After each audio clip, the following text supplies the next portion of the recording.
Every house, every king, and every battle has its own truth. But there are stories older than crowns, darker than the night, and more dangerous than any blade. They were never written in books. They were whispered to fire, to the trees, and to the dead gods. And today, we dare to uncover one of them. The air above the smoking sea shimmered like glass over a forge. Ash clouds drifted low, swallowing the horizon, and through them sailed a lone galley, black-hulled, weathered, and marked by fire. Its oars dipped soundlessly in the gray waves, and each pull seemed a prayer whispered to a god that no longer answered. On the prow stood a woman, slender and cloaked in green. Her name was Pyromancers, once an apprentice apothecary in Volantis, now something far stranger, a seeker of what no one dared seek. She was not a hero nor a fool, but some strange mixture of both. Her eyes, pale and sharp as frost, watched the dark outline of land ahead, the ruins of Valyria. "Turn back," her captain had begged at dawn. "The sea hates us here. It remembers what was lost." But Maera had not turned. She had heard the old tales, sung in whispers by the sick and dying. Somewhere in those ruins, among the bones of dragons and the melted towers, there grew a plant that could heal even grayscale, the ember leaf, whose petals glowed with the heat of living flame. If it truly existed, it could save thousands. Perhaps even one boy in Volantis, whose flesh had turned to stone beneath her trembling hands. The wind shifted, carrying a scent like burned copper. The sailors crossed themselves, muttering charms. None dared meet her eyes. They thought her cursed already, for who else would come here? When the galley reached the blackened shore, the captain refused to step off. He tossed her a bundle of supplies, bread, water, a bronze dagger, and said, "If the gods are kind, you'll die quick. If not, I'll pray they don't let you find what you're looking for." And with that, he was gone, his ship vanishing into the fog. Maera stood alone on the Isle of Golan, one of Valyria's outer ruins. The ground was cracked obsidian, warm beneath her boots. Rivers of pale smoke wound through fissures, and in the distance she saw the remnants of the once mighty Valyrian freehold. Towers twisted by heat, bridges half sunk in ash, and a horizon lit by unseen fire. She walked for hours. No birds sang, no waves broke, only the whisper of her own steps and the faint crackle of cooling stone. The air tasted of brimstone and old sorrow. By nightfall, she found shelter in the skeleton of a tower. Its walls had melted into strange glassy ripples, and veins of red light pulsed faintly beneath them, like the heartbeat of the mountain that had devoured its makers. There she lit her lantern, spread her blanket, and opened her satchel of herbs and vials. Each tool reminded her of what she was, not a warrior nor an explorer, but a healer. She ground dried mirut between her fingers and let its scent calm her. It was foolish, this journey, yet she could not turn back. She unrolled a small scrap of parchment, an ancient map copied from a tome in the citadel, traded for gold she did not have. A hand-drawn mark indicated a tower near the heart of the city, the vault of the pyromancers. The emberleaf, according to the myth, had once grown near their forges. When she closed her eyes, she heard faint echoes, voices that were not there. The doom had been sudden, the histories said. Fire and shadow erupting from the earth, dragons screaming as the sky split apart. Yet here and now, in the stillness, it felt as though that day had never ended. A distant roar broke her thoughts. It came again, low, thunderous and alive. The ground trembled. Somewhere far across the ruins, A plume of light flared and died, like the exhale of a furnace. Myra's heart hammered. No beast could have survived the doom. Could it? She packed her satchel and climbed to the tower's edge. In the dark distance, she saw movement. Torchlight, perhaps, or firelight. She was not alone after all. 2 figures appeared on the broken road below, their cloaks drawn, their voices carried faintly on the wind. Not ghosts, then. Men. One held a lantern, the other a blade. She crouched low and listened. "Check the vault first," one said. "The Targaryen envoy will pay triple if we bring him something worth showing." Envoy. The word struck her like a spark.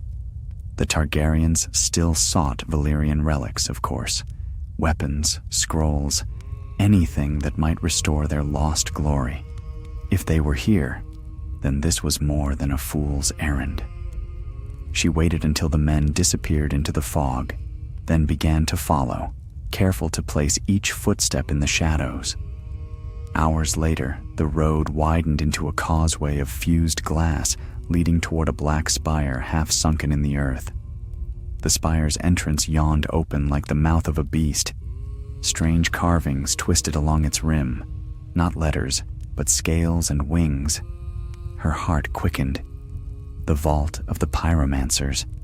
But before she could approach, a sudden cry echoed from within, the sound of one man screaming, then silenced by something heavy and wet.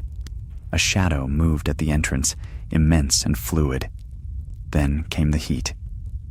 It rolled outward, searing the air, and she threw herself behind a fallen column as a wash of fire roared across the stones.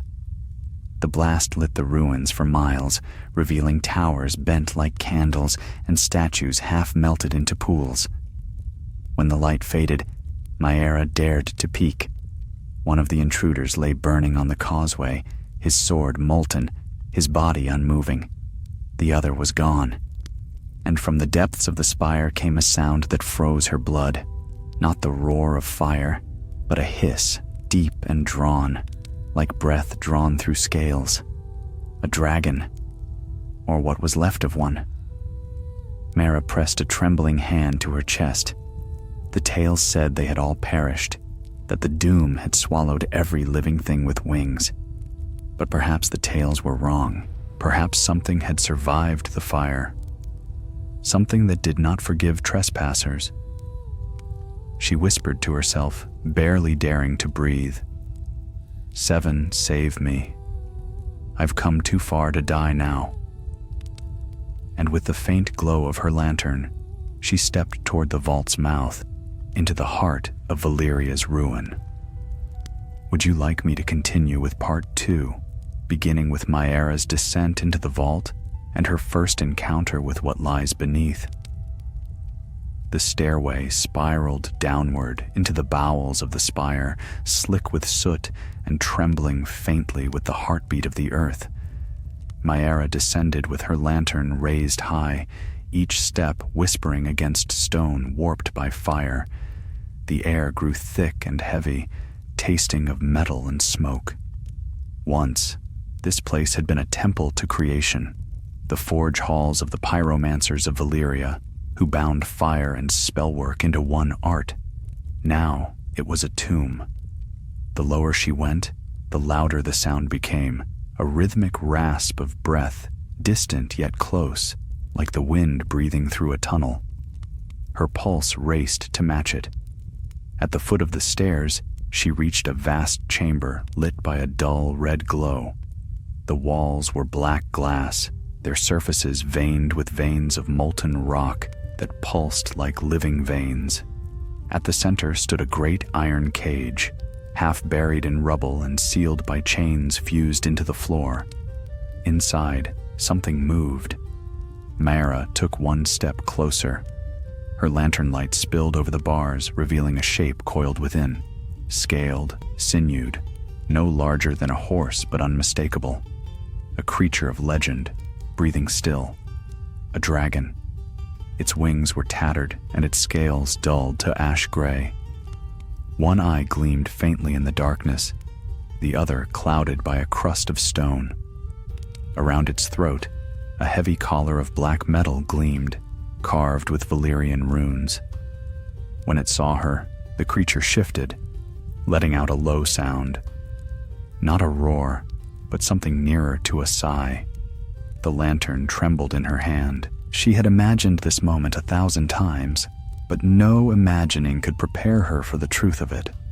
A living relic from the age of dragons, trapped and dying beneath its own kingdom's bones. She approached slowly, her voice steady though her heart thundered. "Easy now, I mean you no harm." The dragon tilted its head.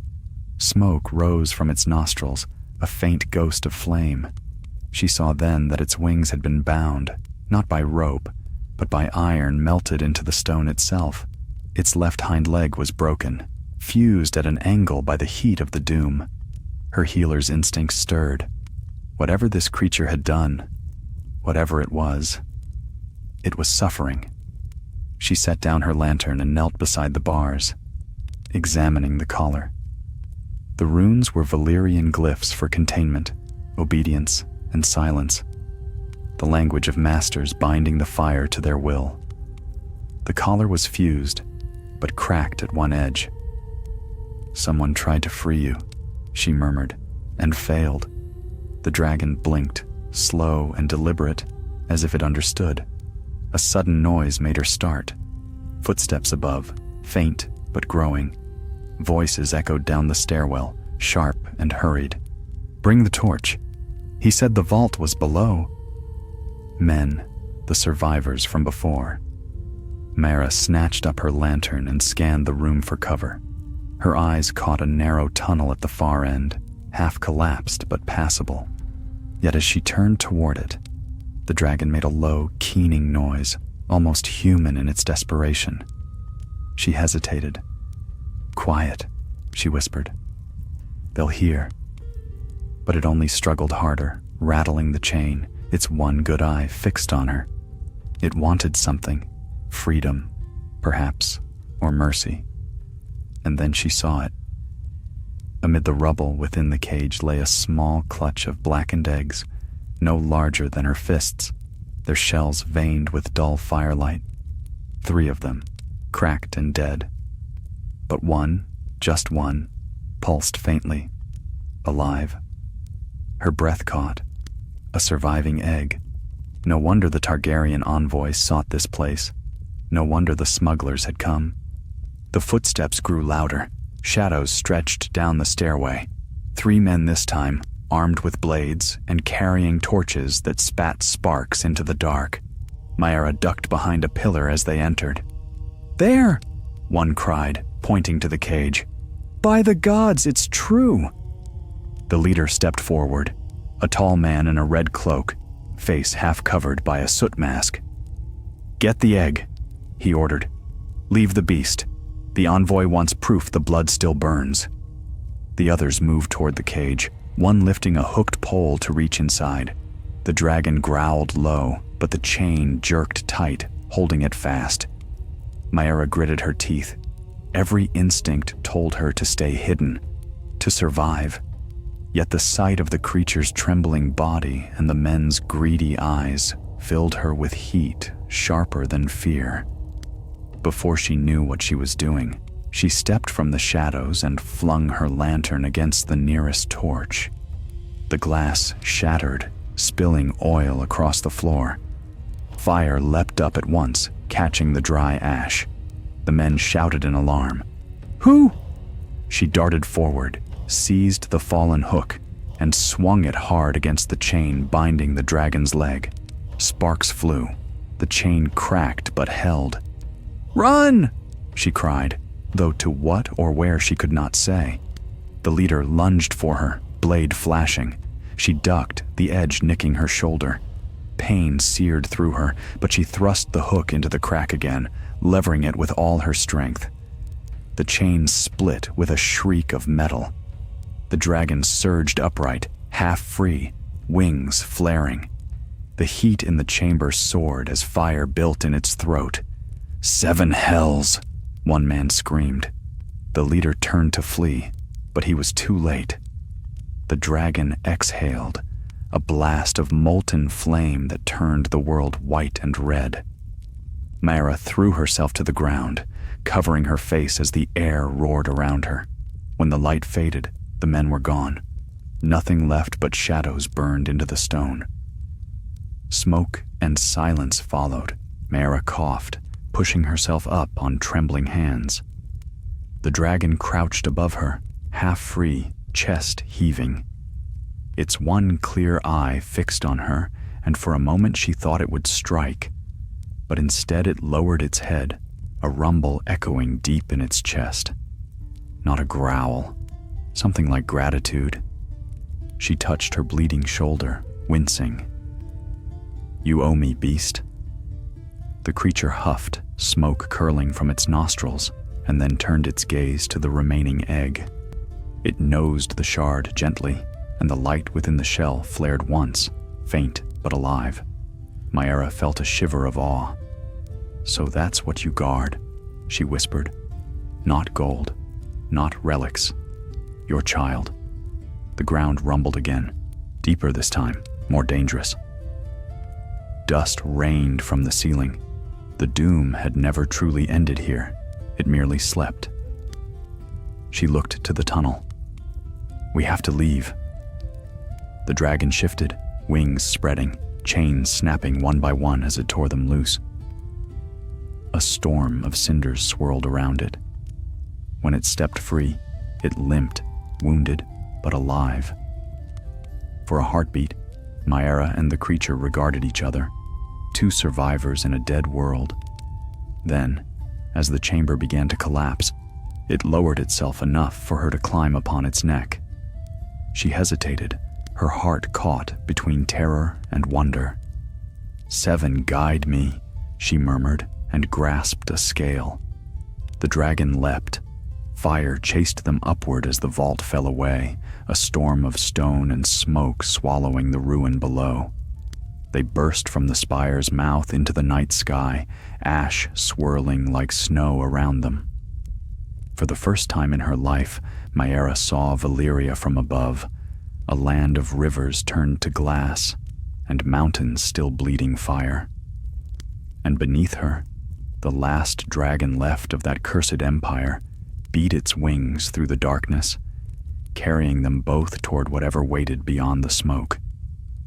The world had forgotten Valyria, but Valyria had not forgotten the world. The wind howled against Maera's ears as the dragon soared over the dead lands of Valyria. Below them stretched a world shattered beyond imagining. Rivers of molten rock twisting through plains of obsidian, towers half melted and frozen mid-collapse like candles snuffed in their burning. The air shimmered with heat, and through the haze, she thought she saw shapes moving. Not men, but ghosts, drifting through the ruins of their pride. The dragon flew unevenly, its left wing torn and its body scarred. Each beat of its wings sent pain through its frame, and Maera could feel it, a tremor that traveled through the scales beneath her hands. She clung to the ridge of its neck, her face stung by ash and fire. For a time, she thought it would fall. The creature's breath came in ragged bursts, and twice it faltered, dipping dangerously low over the molten rivers. But each time it fought on, driven by something older than pain. Maera pressed her cheek against its scales. "Hold fast," she whispered. "Just a little further." Ahead, through the curtain of smoke, she saw the broken outline of a cliff rising from the sea, a place untouched by fire, where dark rock jutted like the ribs of a dying beast. With one last surge, the dragon carried them there and crashed upon the shore in a storm of dust and embers. The impact threw Maera clear. She rolled across the ashen ground, coughing, her body aching from the fall. When she looked up, the dragon lay on its side, chest heaving. Smoke coiled from its nostrils, not in fury, but exhaustion. She rose unsteadily and approached. Easy now." The creature's golden eye blinked once, slowly. Its tail flicked weakly, scattering shards of glass. Nyara tore strips from her cloak and began binding its wounds. She knew little of dragon's flesh, but she had tended soldiers and beasts before. She could at least stop the bleeding. As she worked, she spoke softly, as one might to a frightened animal. "I should name you," she murmured, though it was folly. "You've lived through the doom itself. You've earned a name." The dragon exhaled, a gust of smoke and heat that stirred her hair. "Then you'll be Varax if you'll have it," she said. Old tongue for flame's end. The name seemed to please him, or perhaps he merely accepted it. Either way, his breathing steadied, and for a time there was peace, broken only by the sound of the sea lapping at the black stones. Mara looked to the horizon. The smoking sea stretched endlessly, a gray void under a red-tinged sky. Somewhere beyond it lay Volantis, and beyond that, the free cities, places of life and noise and safety. But to reach them, she needed a ship, and none dared sail this cursed shore. She unwrapped her satchel. Inside, her few remaining vials had cracked during the flight. The map was burned at the edges, but one mark remained visible: the Obsidian Bridge, an ancient causeway said to connect the Valyrian mainland to the Lesser Isles. If it still stood, perhaps she could cross and find passage from there. Yet she could not leave the dragon, not while he still breathed. And the egg, the last remnant of Valyria's fire, lay safe beneath his wing, pulsing faintly like a heart. She touched the creature's side. "Rest, Varax. I'll find food, water, whatever I can."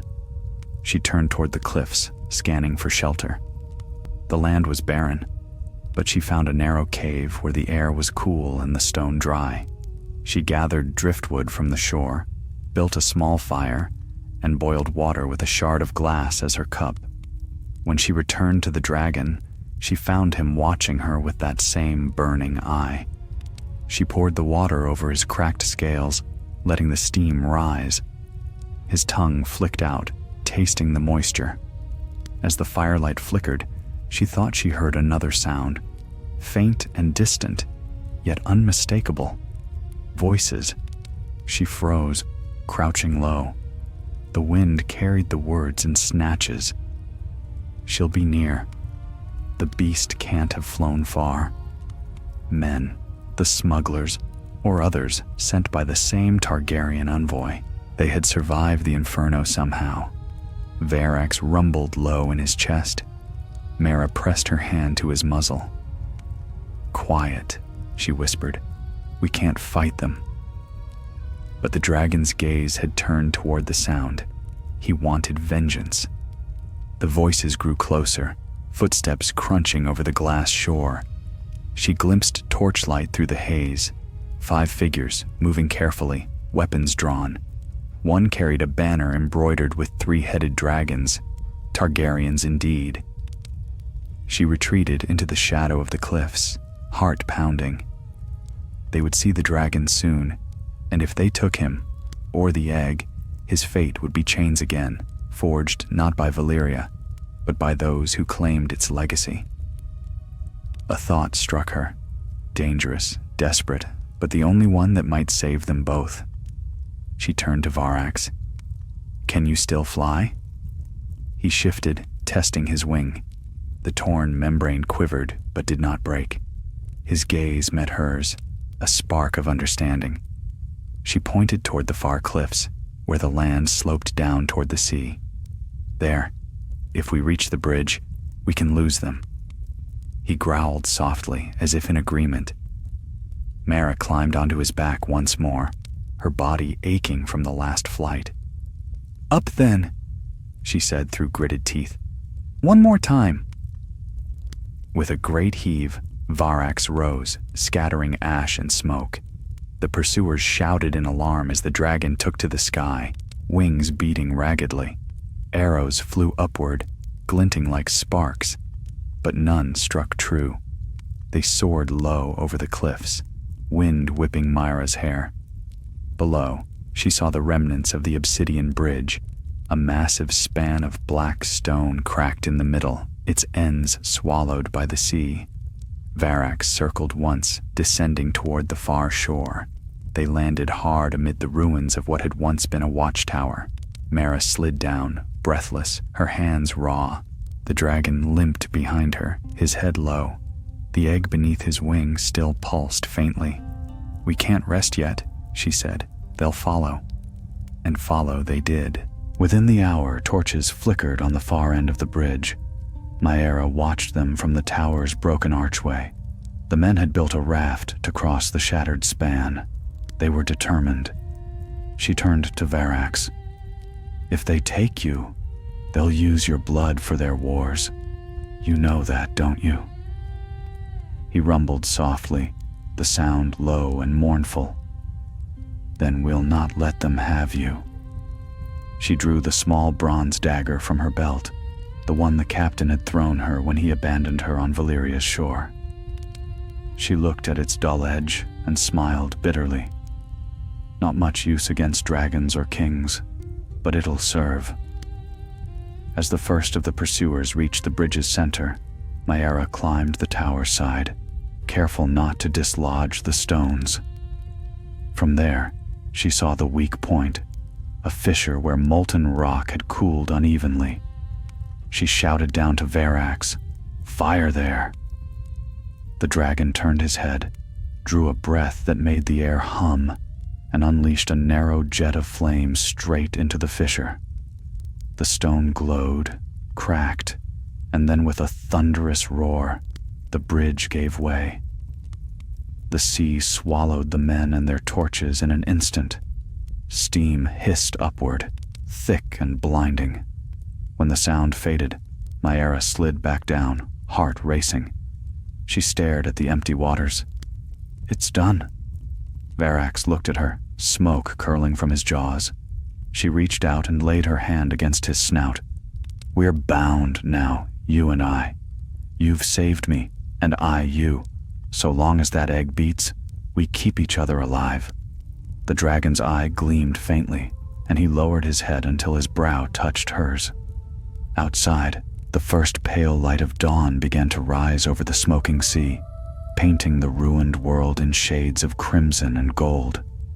For the first time since the doom, the land of Valyria knew the warmth of living fire, not the fire of destruction, but of survival.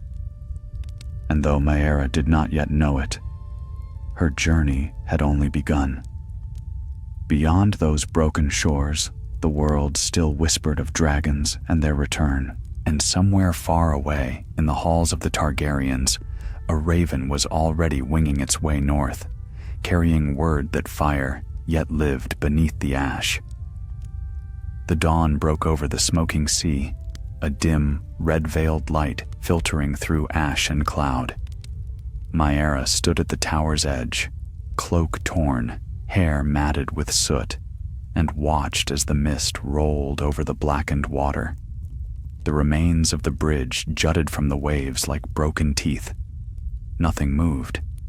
The men who had followed them were gone, swallowed by sea and fire alike. For the first time since she had set foot upon Valyria, there was silence, true silence. No wind, no birds, no voices, only the faint crackle of cooling stone. She turned back toward the dragon. Varax lay coiled among the ruins, his wings folded close, smoke rising gently from his nostrils. His golden eye watched her without blinking. Beneath his wing, she could still see the faint red pulse of the egg, alive, stubbornly beating against the death that had claimed the rest of Valyria. Mara crouched beside him and placed her palm upon his scales. "You live," she murmured, "and so do I. We've beaten doom for a day." The dragon's chest rose and fell with a slow rumble, like distant thunder. He was exhausted, that much was clear. Even dragons had limits, it seemed.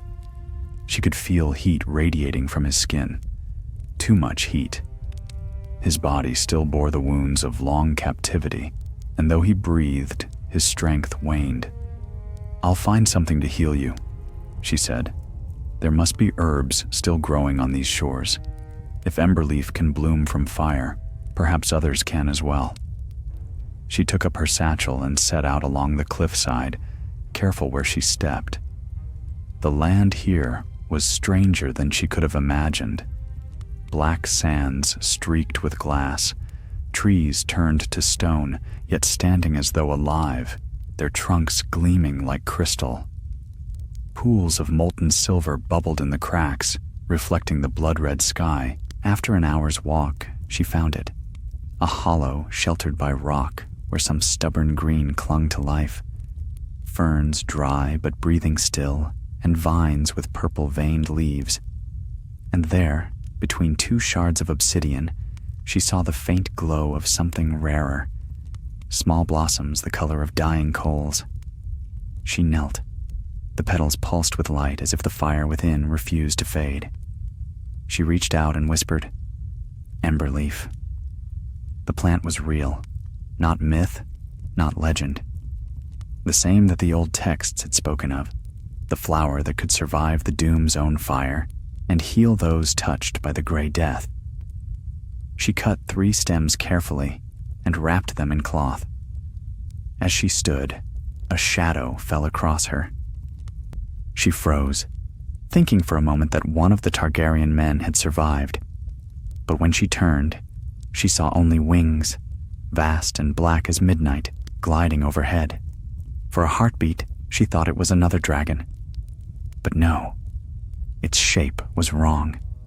The creature that circled above was smaller, its body sleek, feathers gleaming faintly through the smoke. A bird, then, but not of any kind she knew. Its eyes shone with a red gleam, and its cry sounded almost human. It circled twice, then vanished into the mist. Mara stared after it, uneasy. "A sign," she whispered. "But of what?" When she returned to the tower, Varax stirred as she approached. She crushed the emberleaf petals into paste with the edge of her dagger and spread the salve across his wounds. The plant's scent filled the air, smoky and sweet, tinged with copper. The dragon hissed, muscles tightening beneath her touch, but did not resist. "Good," she said softly. "Let it work." Hours passed. She watched as the emberleaf's glow faded into his scales, the cracks knitting faintly. His breathing eased. By nightfall, he slept, and the egg beside him shone brighter, as if sharing his strength. Maera made camp at his side, lighting a small fire from driftwood. She ate the last of her bread, dry as sand, and leaned against the dragon's flank. Despite everything, the ruin, the fear, the loss, she felt peace for the first time in many months. But the world was not finished with her. Near midnight, a sound woke her. The crack of wings, large, deliberate. She reached for her dagger and rose, heart hammering. The dragon stirred as well, his eyes snapping open, his tail twitching. A figure emerged from the shadows of the shore, cloaked and hooded. "Peace, lady," a voice called, smooth and calm. "I come alone." The speaker stepped into the firelight. He was tall, dark-haired, his cloak trimmed in silver thread. The sigil clasp at his throat gleamed, a 3-headed dragon wrought in red enamel, a Targaryen. "Who are you?" Mara demanded, blade in hand. He smiled faintly. "Sir Enar Velaryon, sworn to House Targaryen of Dragonstone. I was sent to find what the sea and fire could not destroy." His gaze slid to Varax. "It seems I have found it." Maera's hand tightened on her dagger. "You mean to take him?" "I mean to save him," Enar said evenly. "You think he'll live long in this wasteland? His kind were born to serve riders, not wander the ruins of the world. He's not yours to claim." Enar studied her for a long moment. "You're brave," he said finally. Or mad. Both, perhaps. Tell me, healer, what is your name? Mara Pyrellin, the Herbalist of Volantis, he said softly. I've heard of you. They say you tried to cure grayscale and failed. Her stomach twisted. Who told you that? He shrugged. Word travels. The Targaryens have eyes even in Volantis. You sought the Ember Leaf, yes? Perhaps you found it. His eyes flicked to her satchel. Such a discovery could buy you safety. A place in Dragonstone, even. And the dragon? Would be cared for, revered, not chained, as Valyria once chained them. His tone was gentle, persuasive. You cannot keep him, Myra, nor the egg. Both will die here, and you with them. Varax rumbled, smoke coiling from his nostrils. Enar's hand drifted toward his sword, though he did not draw it. Mayra stepped between them. You'll not touch him. Then you leave me no choice. The knight moved fast, too fast. His blade flashed in the firelight, but Mayra ducked aside, the edge grazing her arm. She stumbled back, clutching the wound. Varax's roar shook the air. Flames burst from his jaws, a storm of gold and scarlet. Enar dove aside, his cloak igniting as he rolled to safety. Mara cried out, "No, don't kill him!" The dragon hesitated. Just enough. Enar rose, half-burned but alive, eyes blazing. "You protect me from him? Fool girl!" He raised his sword again, but the ground trembled beneath them. A fissure split the stone, glowing red. The doom still slept beneath these lands, but their battle had stirred it. "Go!" Mayra shouted. She turned to Varax. "Fly!" The dragon spread his wings, firelight dancing across their surface. He roared once, a sound that seemed to shake the stars.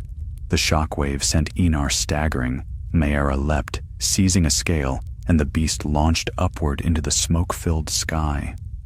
Below, she saw the night vanish in the red haze as the earth cracked and fire erupted where they had stood.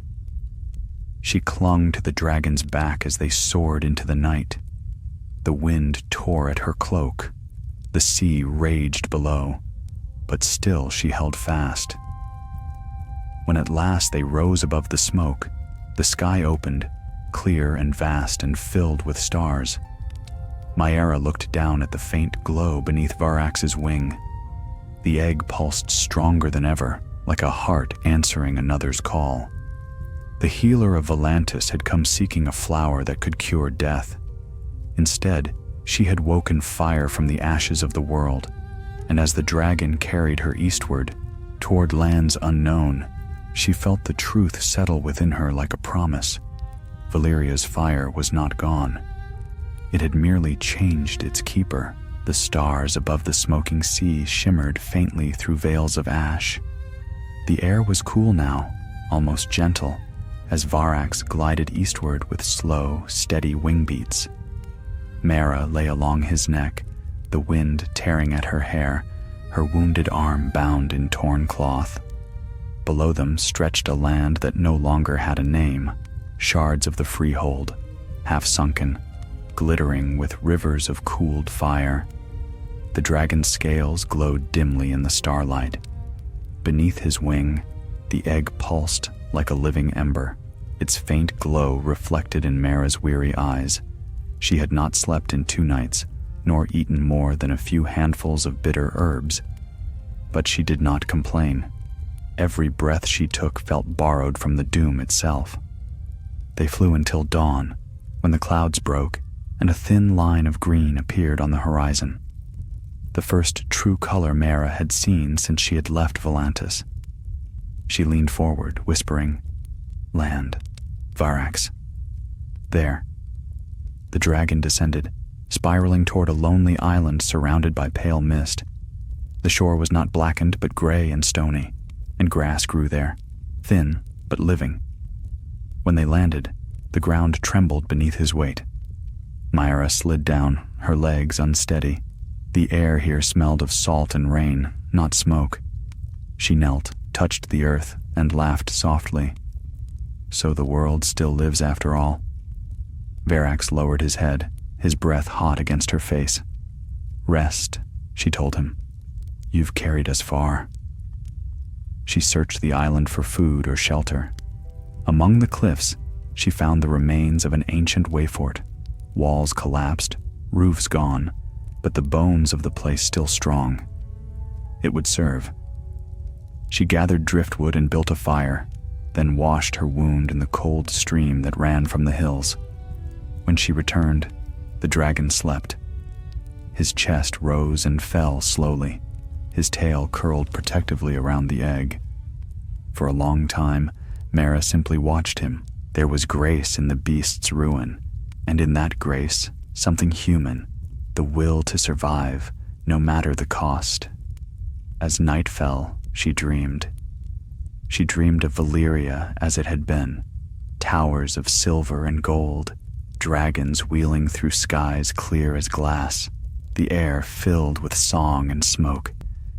And she saw herself there, not a humble healer, but robed in crimson, her hands weaving fire into bloom. Then the ground split, and the world burned. She heard voices screaming her name, not Myara, but something older, stranger. When she woke, her fire had gone out, and Varax was awake, watching her. His gaze was not that of a beast, but of something ancient and knowing. Was that your world I saw? She whispered. Or mine? The dragon blinked slowly, as if neither could be told apart. Myara rose, shaking off the dream. There was work to do. She gathered more ember leaf, ground it into salve, and spread it along Varax's injured wing. He bore it silently, the great muscles twitching beneath her hand. As she worked, a shadow passed over them. She looked up and saw sails on the horizon. A ship, small and dark, its banner unknown. Her heart quickened. Someone's found us. Varax stirred, his wings flexing. No, she said quickly. Wait. She squinted toward the vessel. Its hull was old, patched with iron, but it moved with purpose. Whoever captained it had sailed the smoking sea before. If they were smugglers, they might offer passage. If they were Targaryen, they would bring death. She could not risk both. When the ship drew nearer, she climbed to the top of the ruined wall and raised her cloak as a signal. A figure appeared on deck, broad-shouldered, clad in weathered leather, and raised an arm in return. Moments later, a boat was lowered, and two men rowed ashore. Myara met them halfway along the beach. The taller of the two stepped forward, his face half hidden beneath a hood. You signal for rescue, lady? He asked, his voice carrying the rough accent of the stepstones. Rescue, she said warily. Or trade? The man's gaze flicked past her, toward the cliffs. You alone here? Her hand went to her dagger. Does it matter? He smiled faintly. Only to those who don't want to share. Before she could answer, Varax's roar shattered the air. The men froze as the dragon emerged from the shadows, wings spreading wide, eyes burning like molten gold. The smaller sailor dropped his oar and fell to his knees, whispering prayers. The other only stared, his face pale with awe. Seven save us, he breathed. A dragon. Mara stepped forward, her voice steady. You will tell no one what you've seen. The man's eyes darted to her. You think you can keep such a secret? That thing's worth more than all the gold in Old Town. And worth dying for if you test me, she said coldly. For a long moment, the waves filled the silence. Then the man raised his hands. Peace, I mean none. I've ferried stranger things across these waters. My name's Corin Miles, once of Lys. If you seek passage, I can give it. For a price. Myra hesitated. And what price would you ask? His smile was sharp. Only a story. Tell me how a healer of Volantis came to fly with fire itself. She almost laughed. "You'd not believe it if I did. Try me." She looked to Varax. The dragon watched silently, smoke curling from his nostrils. At last, she nodded. "Then take me east, to Volantis, or as near as you can. You'll have your story when we're safe." Corin agreed, and they set about preparing to sail. But as the sailors returned to fetch their supplies, Mara felt the dragon's gaze upon her again. "You can't come," she whispered. "They'll see you long before we reach port. I'll return, I swear it." Varax rumbled low, uncertain. She reached out and touched his muzzle. "Hide here, until I send word. The world isn't ready for your kind again. Not yet." The dragon's eye burned, fierce and sorrowful. Then slowly, he lowered his head, a silent farewell. When dawn came, Maera boarded the small ship with Corin. The sails caught the wind, and the island slipped away behind them. She stood at the stern, watching until the cliffs were swallowed by mist. But as the sun climbed higher, she saw a shadow moving beneath the clouds, vast wings cutting across the light. Varax followed, distant but constant, keeping watch as they sailed east. Corin noticed her gaze. "That beast yours?" Mara smiled faintly. "No one owns a dragon." He laughed softly. "Aye, but some are chosen by them, I think." She said nothing, only tightened her cloak against the wind. Ahead, the sea brightened, and far beyond it lay the free cities, and with them, those who would kill or kneel for what she carried. In her satchel, wrapped in cloth and warmth, the egg pulsed again. Once, twice, stronger than before. Varax's shadow crossed the sails, and Mara whispered to herself, "Not long now." The world had forgotten Valyria, but its fire was not dead. It slept, carried in her hands, waiting for the moment when it would wake again and burn its way back into history. The voyage east was slow and haunted.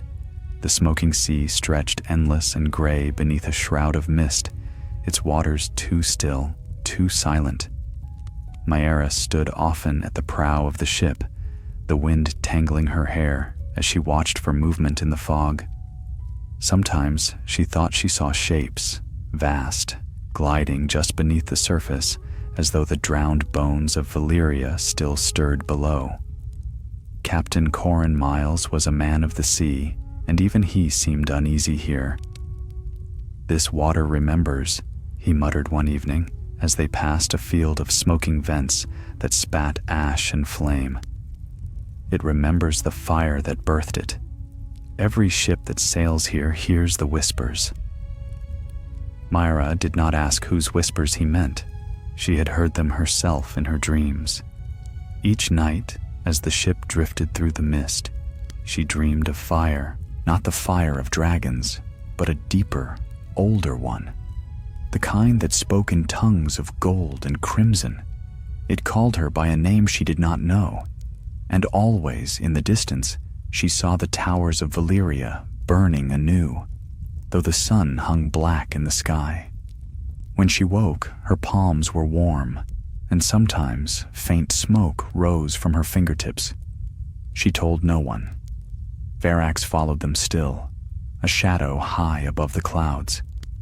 The sailors had stopped speaking of him aloud, but their eyes turned skyward often, uneasy and reverent.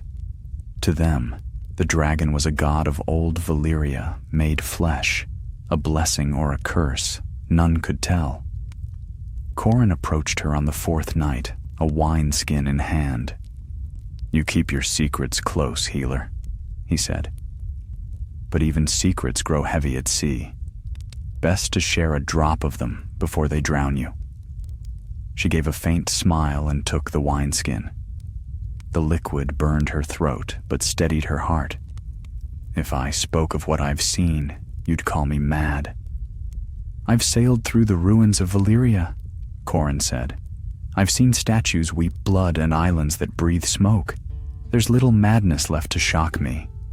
So she told him. Not everything, But enough.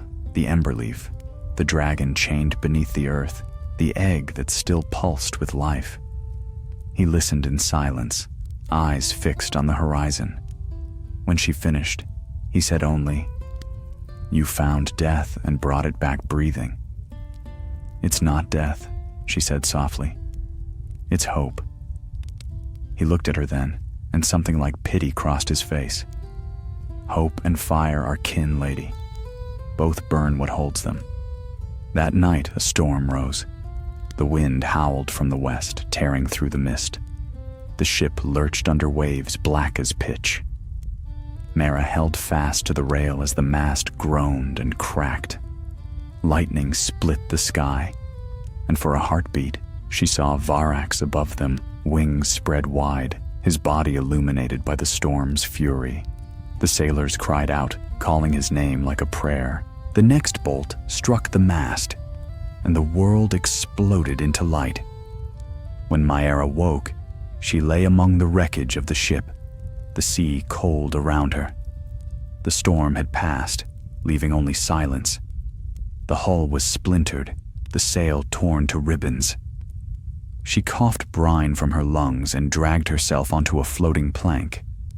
All around her the sea shimmered faintly red beneath the rising sun. No other survivors in sight, no sails, no sound but the slow hiss of waves. "Corin!" she called, but only her echo answered. Then the shadow fell over her. Varax descended through the dawn, vast and terrible. He landed upon a jagged outcrop of stone that jutted from the waves, his talons gripping the rock. The dragon lowered his head, golden eyes fixed upon her.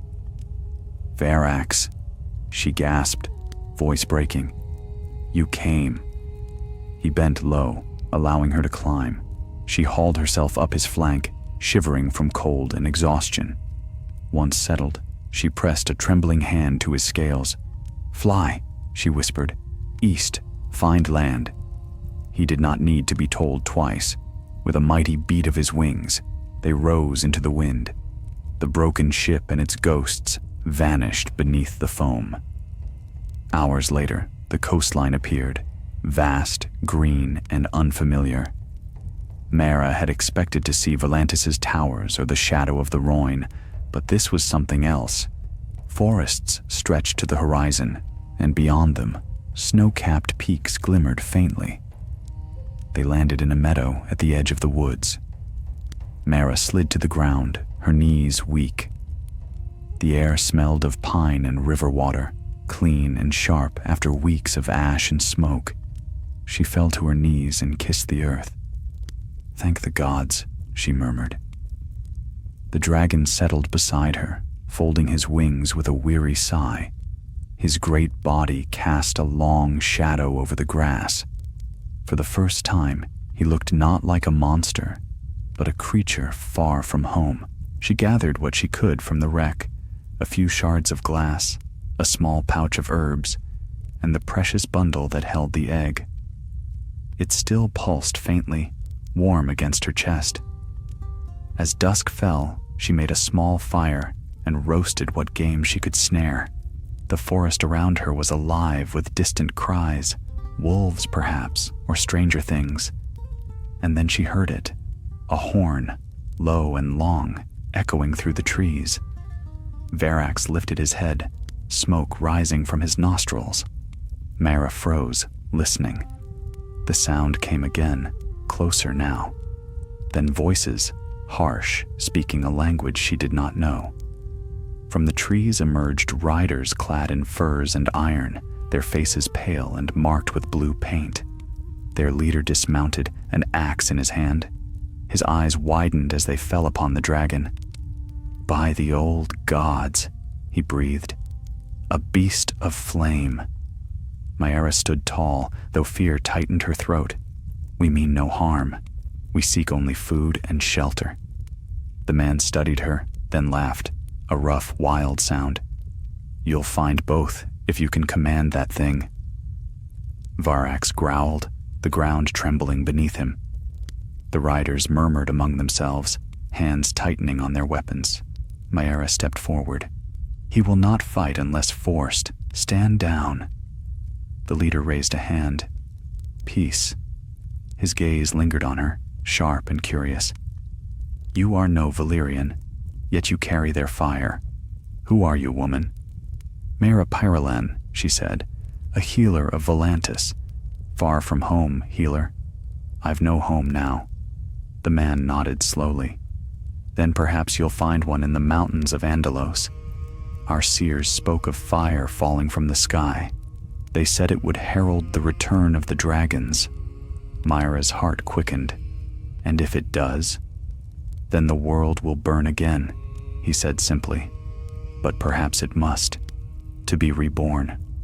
He turned his gaze to Varax, whose eyes gleamed like twin suns. "Come with us.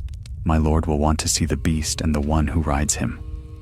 Myra hesitated. She had escaped ruin, storm, and sea, only to step into another snare. Yet she knew she could not wander the wilds alone. "Very well," she said. "Lead us." The riders gave a cry of awe as Varax spread his wings, the air shimmering with heat.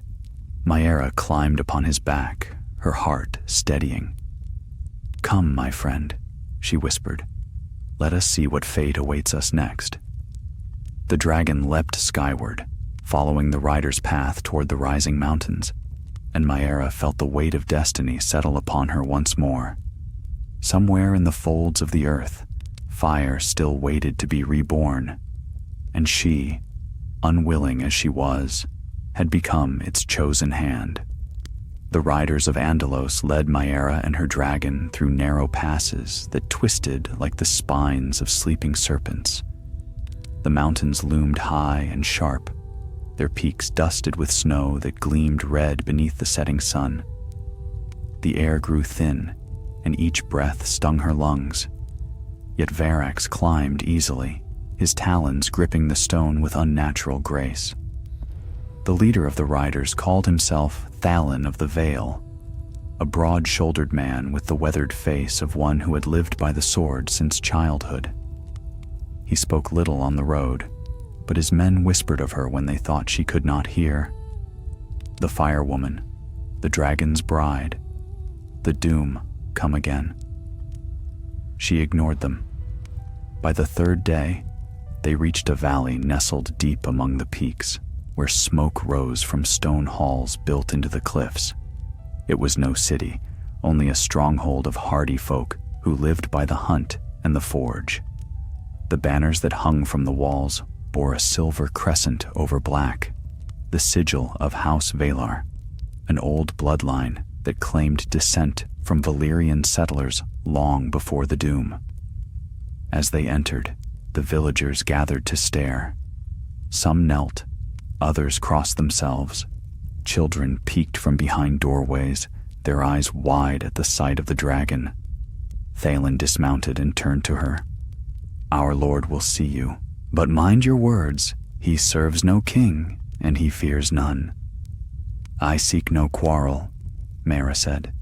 He nodded and led her toward the great hall, where the air smelled of smoke, mead, and steel. Inside, torches flared along the walls, their light dancing on suits of armor older than the hall itself.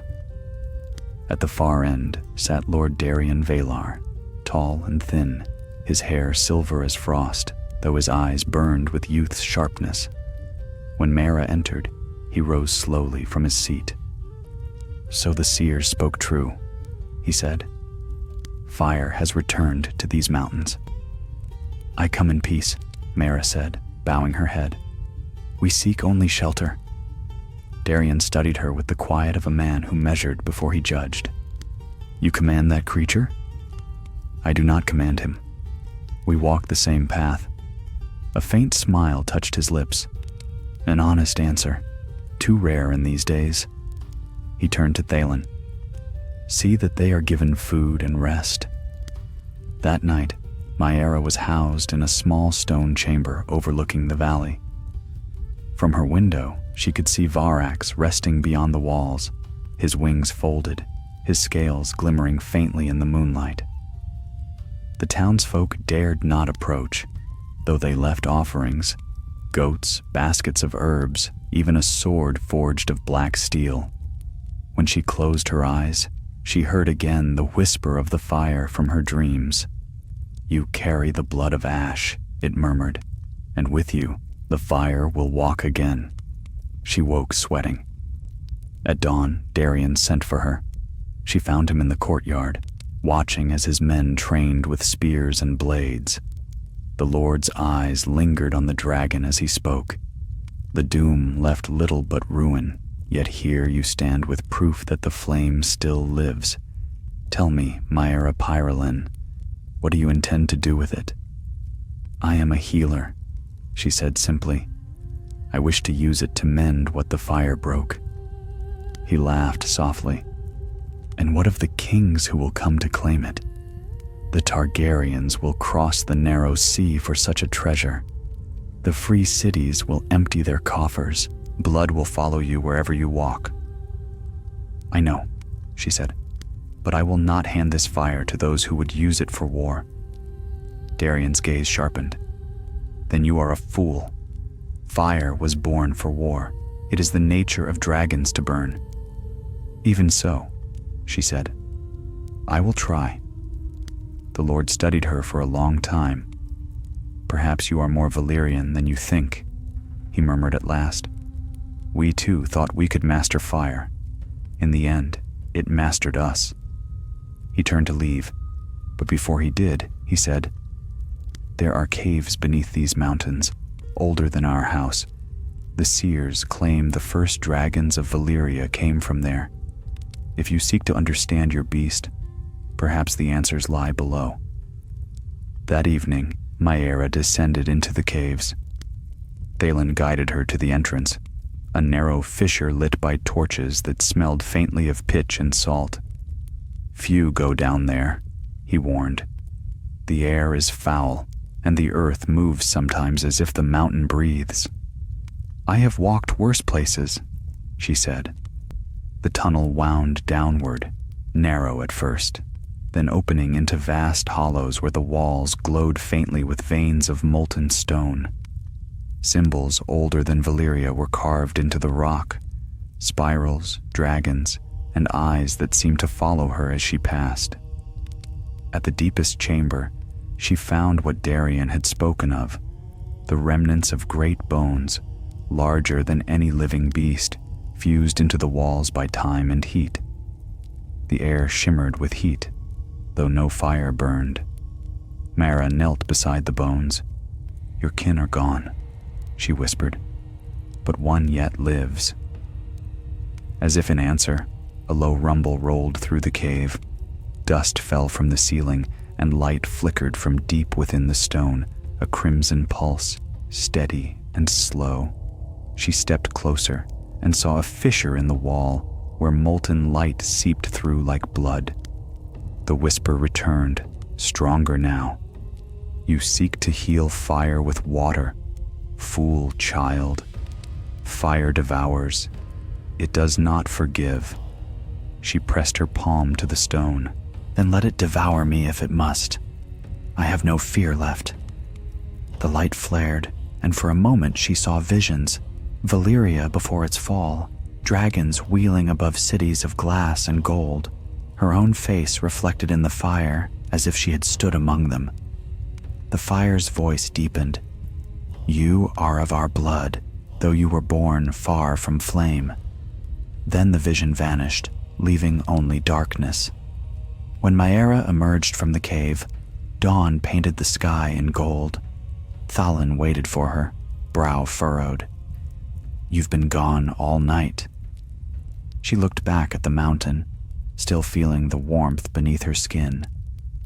"The mountain speaks, Thalen, and I think I've begun to understand its tongue." That day, when she approached Varax, the dragon bowed his head low, not in submission, but recognition. Beneath his wing, the egg had grown warmer, the light within it bright as fire through glass. She felt it beating like a heart and whispered, "Soon." Darien met her again in the hall that night. "You found something," he said. Yes, she answered. And when the egg hatches, it will need a world that can hold its fire, not one that fears it. He regarded her in silence. Then you mean to stay? For a time? Then stay you shall, he said. But know this, Myra Pyrelin, fire cannot hide. Sooner or later, the world will come for it. And when it does, you must choose whether to guard it or let it burn. She looked beyond him, toward the mountain where the dragon slept. The wind howled through the valley, carrying with it the scent of smoke. I have already chosen, she said softly. I will guard it, even from those who call themselves its kin. And as the stars wheeled over the valley of Andelos, Mara knew that her path no longer led back to Volantis, nor any city of men. Her fate lay in the mountains, where the fire beneath the world still breathed, and where the first cry of a new dragon would soon split the dawn. The days that followed were uneasy. The valley of Andelos whispered of omens, the return of the Red Star, the fire maiden who walked beside a dragon. Word spread faster than wind through the mountain passes. Hunters who rode far afield spoke of strangers glimpsed among the ridges, cloaked men bearing banners of black and red. Others swore they had seen ships in the bay below, their sails bearing the three-headed dragon of House Targaryen. Mara spent her hours tending to Varax and the egg, but she could feel the noose drawing tight. The world she had hoped to hide from was already reaching for her again.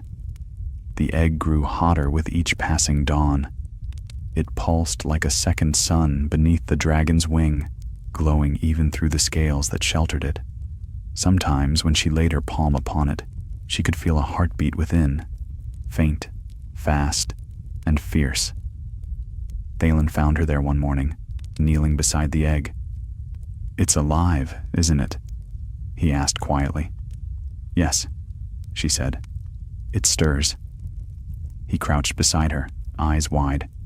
The gods will not let such a thing come into the world again without purpose. Mara smiled faintly. Perhaps it's not the gods' will at all. Perhaps it's simply the way of fire, to return when forgotten. Thalen crossed himself. Then may the Seven keep us from its wrath.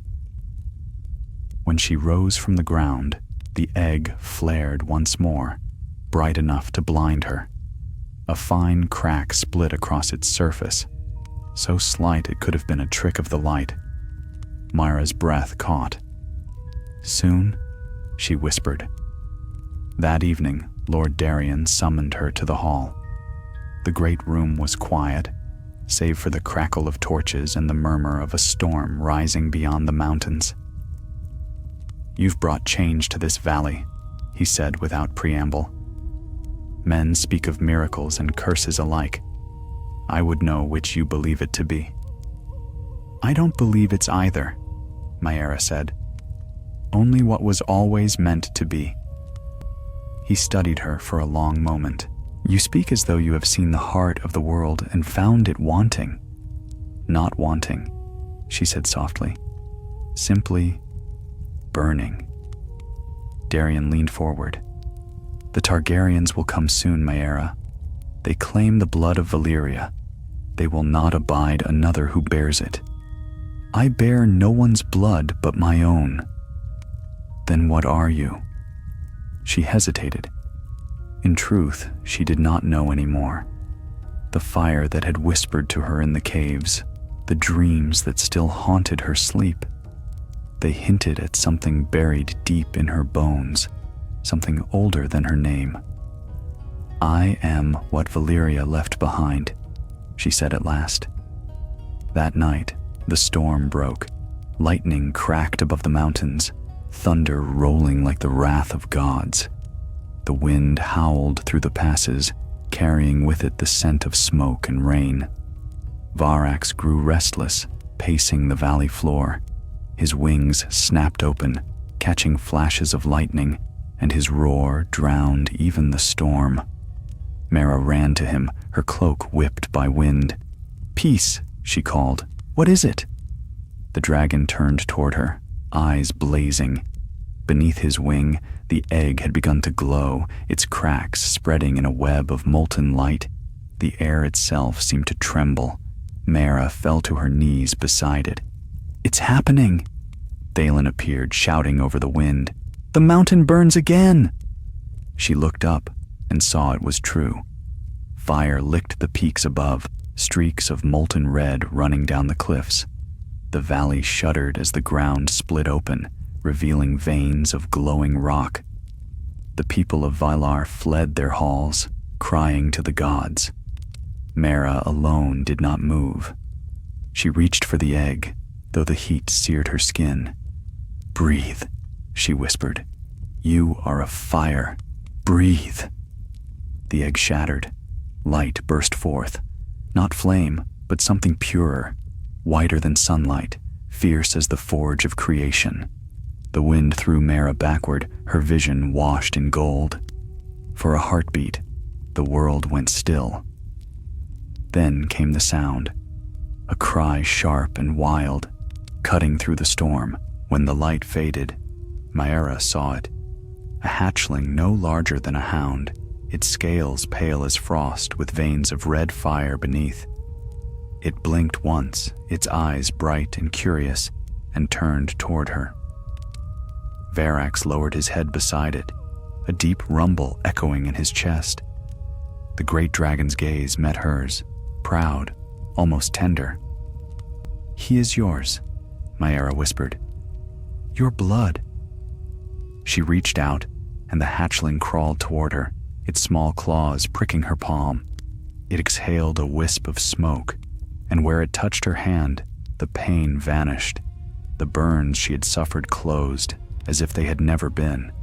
The villagers who had not fled fell to their knees, murmuring prayers. "A new dragon is born," Thalen said in awe. "The old gods have returned."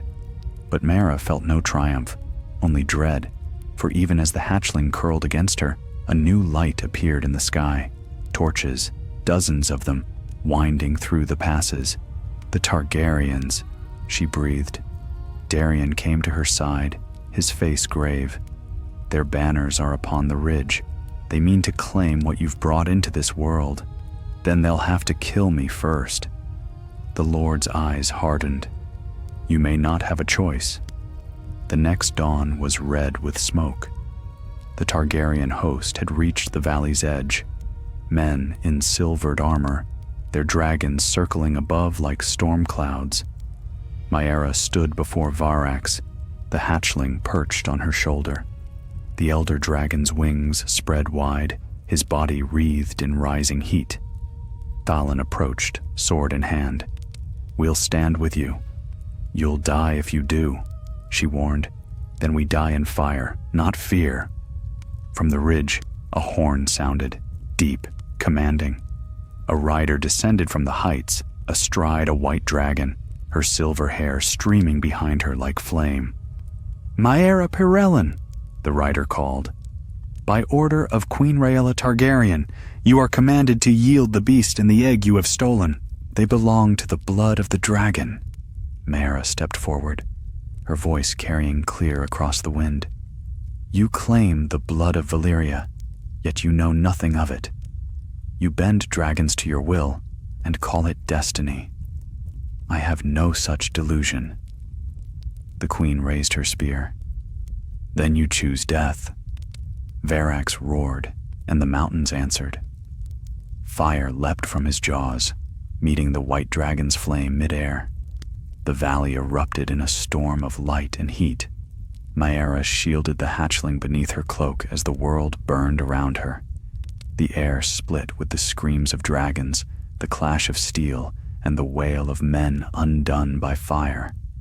When the flames at last began to die, she stood amid ruin, ash falling like snow, the mountains cracked and blackened. The Targaryen host was gone, scattered or slain. Varax lay wounded, smoke rising from his side. Mara ran to him, tears cutting through the soot on her face.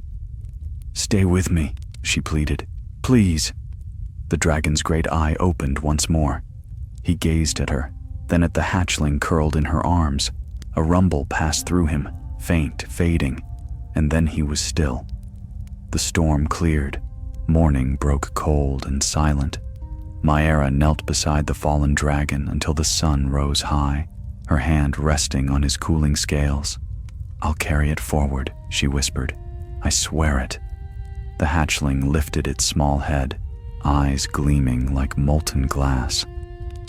The last breath of Valyria still lived, and so long as she drew breath, she would see that it burned not for kings, nor for conquest, but for life reborn from ruin.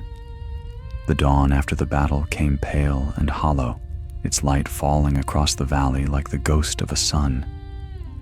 Ash lay thick upon the ground, soft as snow, swallowing every sound beneath it.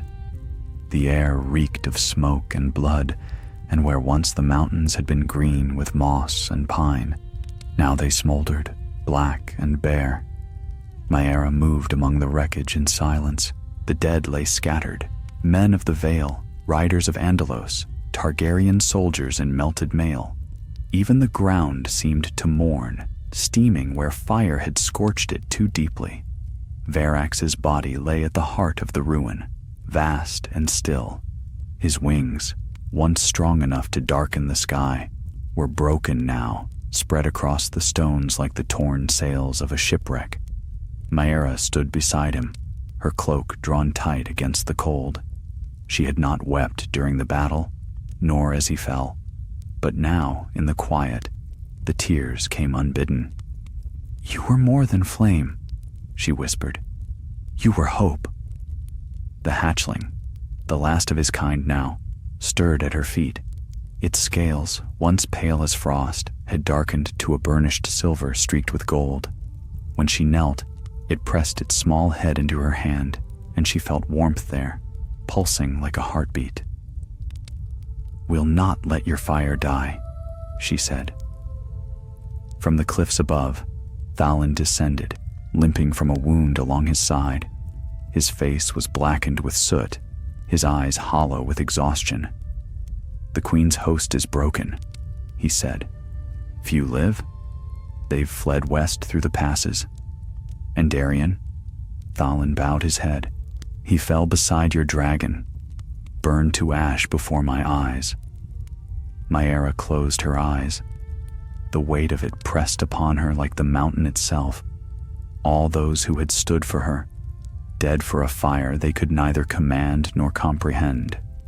Thalin rested a hand upon her shoulder. "We cannot stay here. More will come when they learn what was done. The Targaryens will not suffer another dragon to live outside their blood." "I know," she said, "but I cannot leave him unguarded." He glanced at the great body of Varax. "What will you do?" She looked toward the fissure that had split the valley during the storm, a wound in the earth, deep and glowing faintly red. "I will give him back to the fire," she said, "to the place he was born." It took them half a day to move him.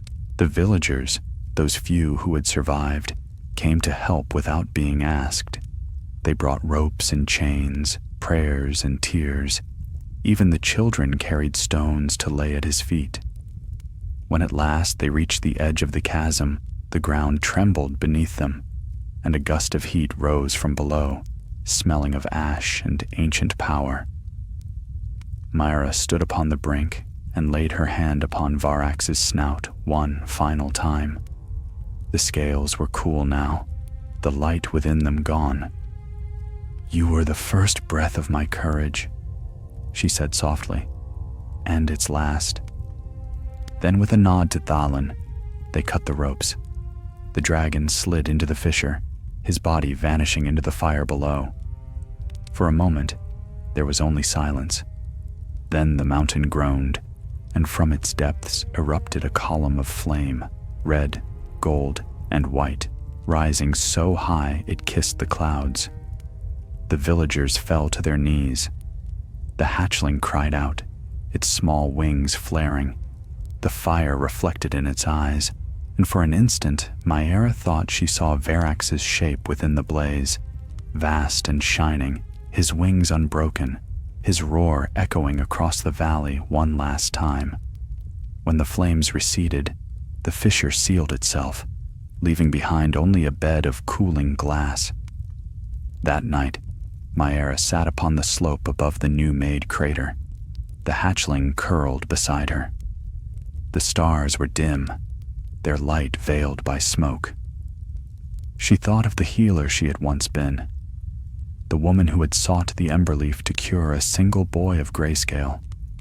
How small that life seemed now, how far away. Thalen approached quietly, carrying 2 cups of mead. "The people are calling you the Flame Bearer," he said. "They believe the gods sent you to wake the old fire." She took the cup, but did not drink. "I am no god's messenger." "Perhaps not," he said, "but the world will name you one all the same. I did not want this. No one ever does." They sat in silence for a long while. The wind whistled through the ruins, carrying with it the scent of the mountain, not of death now, but of renewal. When at last Thalen spoke again, his voice was low. "What will you do now?" "I will go east," she said. "Past the mountains, beyond the free cities if I must. Somewhere the Targaryens do not rule, where this one can grow in peace." Thalen frowned. "You will not survive that journey alone." "I am not alone." She looked to the hatchling, who lifted its head, eyes bright with gold fire. "He will guard me, as Varax did." Thalen nodded slowly. "Then may the 7 guide you, Mera Pirelin, and may your fire never fade." Before dawn, she departed. The villagers gathered at the valley's edge to watch her go. The woman in the green cloak, the silver hatchling perched upon her shoulder. As she walked, her shadow stretched long across the ash, and with each step, the ground beneath her feet seemed to stir, faint wisps of smoke rising in her wake. When the first light of morning touched the mountains, she paused and looked back. The valley lay quiet behind her, scarred but alive. From its depths, thin trails of steam rose where the fissure had closed, breath from the earth itself, slow and eternal. She whispered a farewell to the wind, then turned toward the east. For many days she traveled alone. She crossed rivers frozen by night and plains where the grass grew black from old fire. Once she glimpsed riders far off, Targaryen scouts perhaps, or sellsword seeking bounty, but they did not find her. The hatchling grew quickly.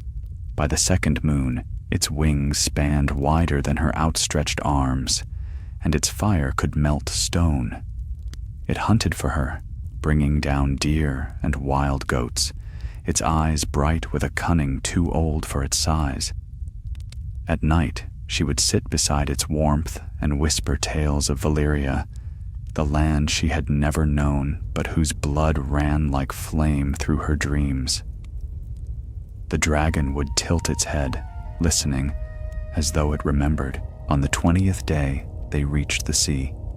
It stretched vast and silver beneath the rising sun, unbroken by sail or shore.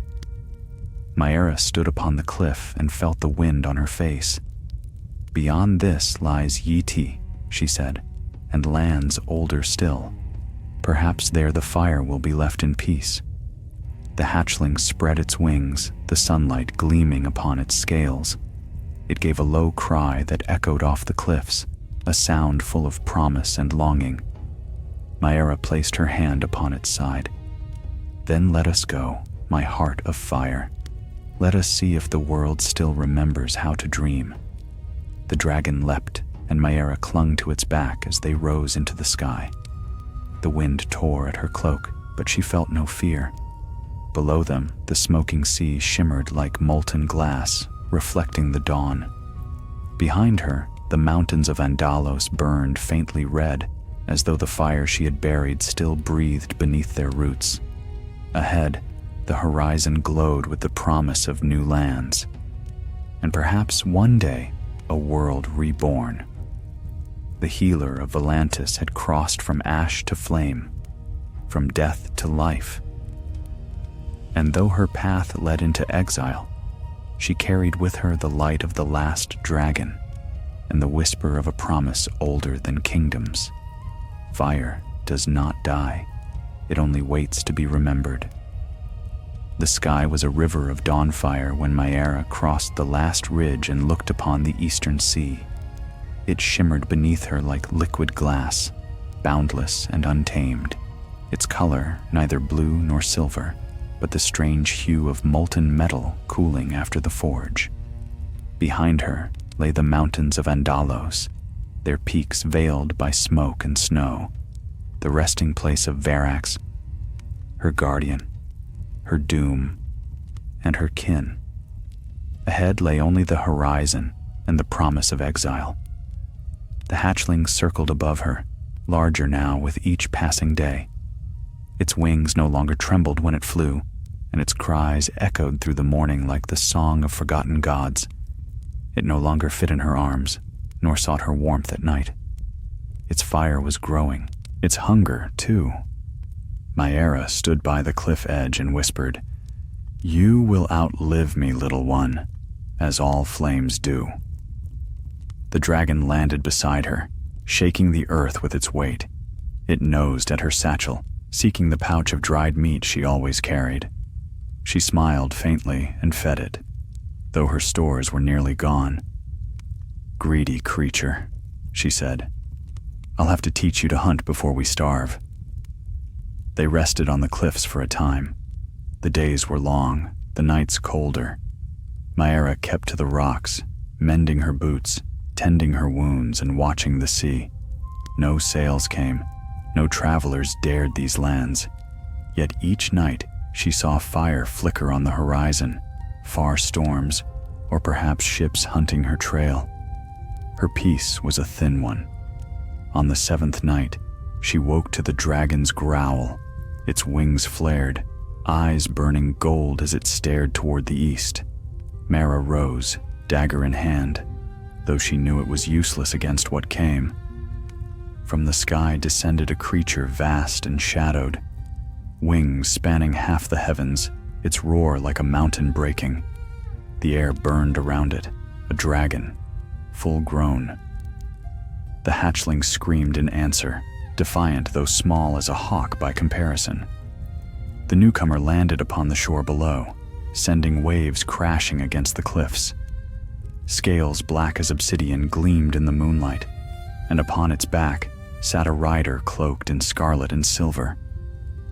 Maera's heart clenched. "Targaryens," she whispered. The rider dismounted, removing their helm. A woman's face, pale and beautiful, framed by hair pale as starlight.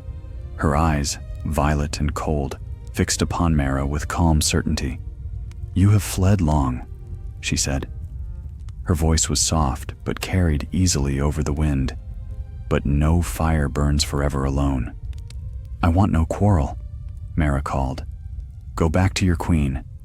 Tell her I seek no throne, no war." The woman descended the rocks with the grace of one who feared nothing, her dragon watching from below. "I am no queen's servant," she said. "I am Rhaenys Targaryen, blood of Aegon the Conqueror, flame of Dragonstone. I come not to kill you, but to know you." "Know me?" Rhaenys smiled faintly. "The tales reached us even in King's Landing, of a healer who walked through fire and woke a dragon from the ashes of Valyria. I thought them lies, yet here you stand." She studied Maera, her gaze sharp as steel. "Tell me, how does one who is not of our blood command such a beast?" "I do not command him," Maera said. "I never could." Rhaenys's eyes flicked to the hatchling who hissed from behind Maera's legs. "And yet he obeys. That is command enough." She stepped closer. "You have awakened something ancient. It will not be hidden for long. The world remembers its dragons, and kings will kill to possess them. Come with me to Dragonstone. The Queen will protect you." Mayara shook her head. "The Queen tried to burn me once already. I will not kneel to her mercy." "You mistake her," Rhaenys said softly. "That was Rhaella, and she is dead. The Iron Throne now belongs to her son, Viserys the Younger, my nephew. His reign is fragile. He would welcome you. You and your hatchling could save our line." "Save it for what?" Mayara asked bitterly. "More war? More cities turned to ash? You speak of saving fire, but all your kind have ever done is burn with it." Rhaenys' smile faded. "You speak as one who has known too little of power." "I speak as one who has buried it." The silence between them stretched, broken only by the wind. The two dragons watched each other, the older lowering its head until its eye met the younger's. For a moment, Mayara thought the hatchling might cower, but instead, it bared its small fangs and released a puff of flame. Rhaenys laughed quietly. "He has courage. I'll grant him that." Then her gaze hardened again.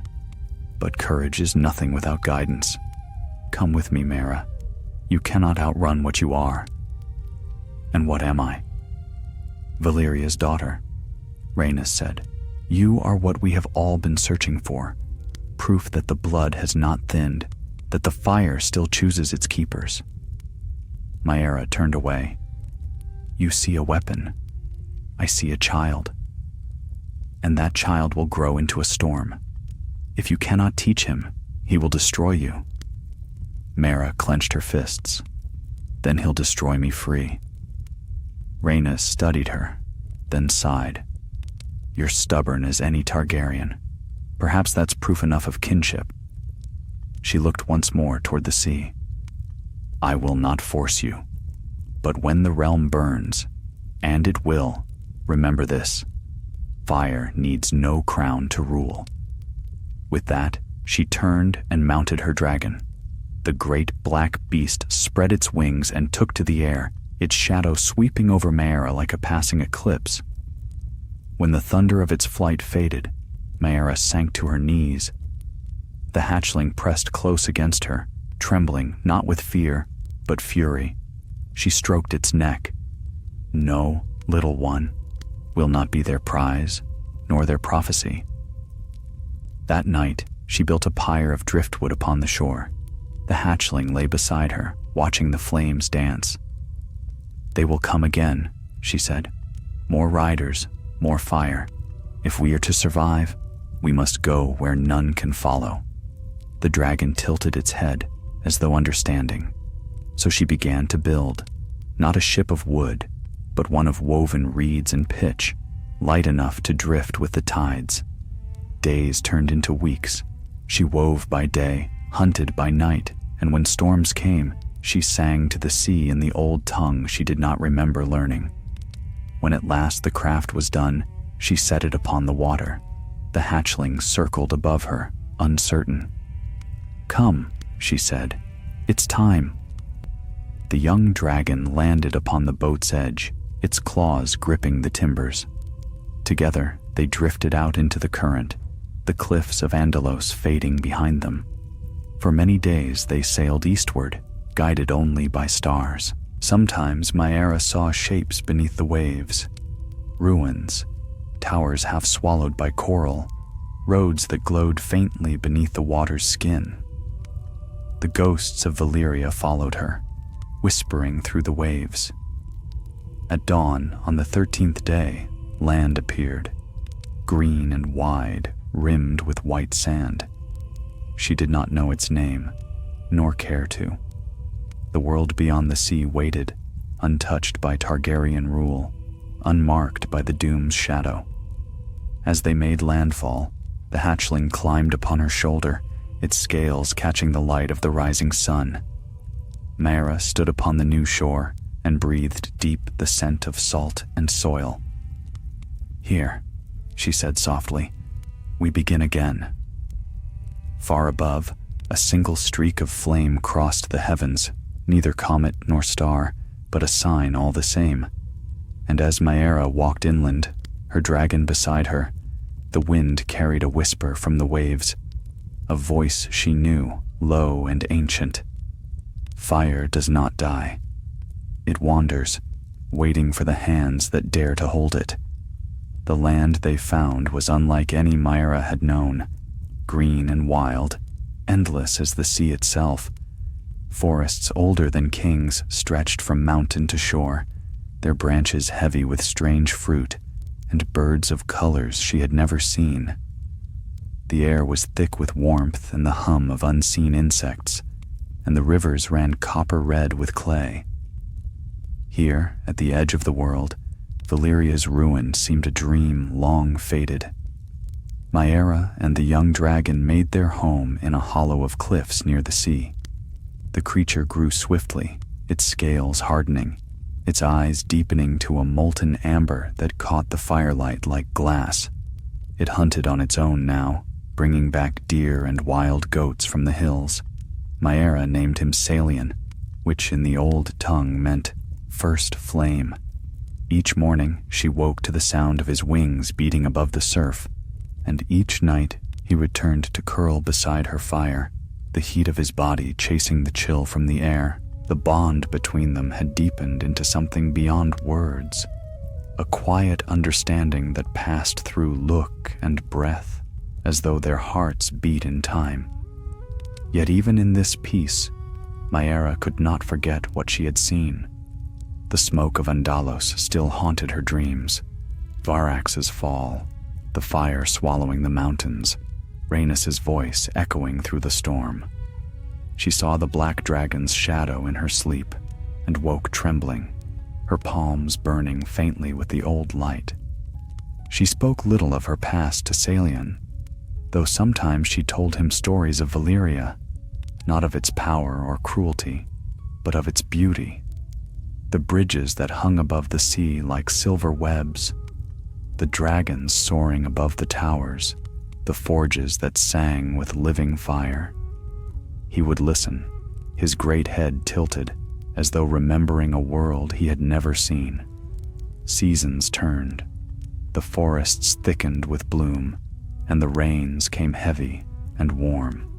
Maera learned the tongues of the birds, the rhythm of the tides, the herbs that healed and the ones that burned.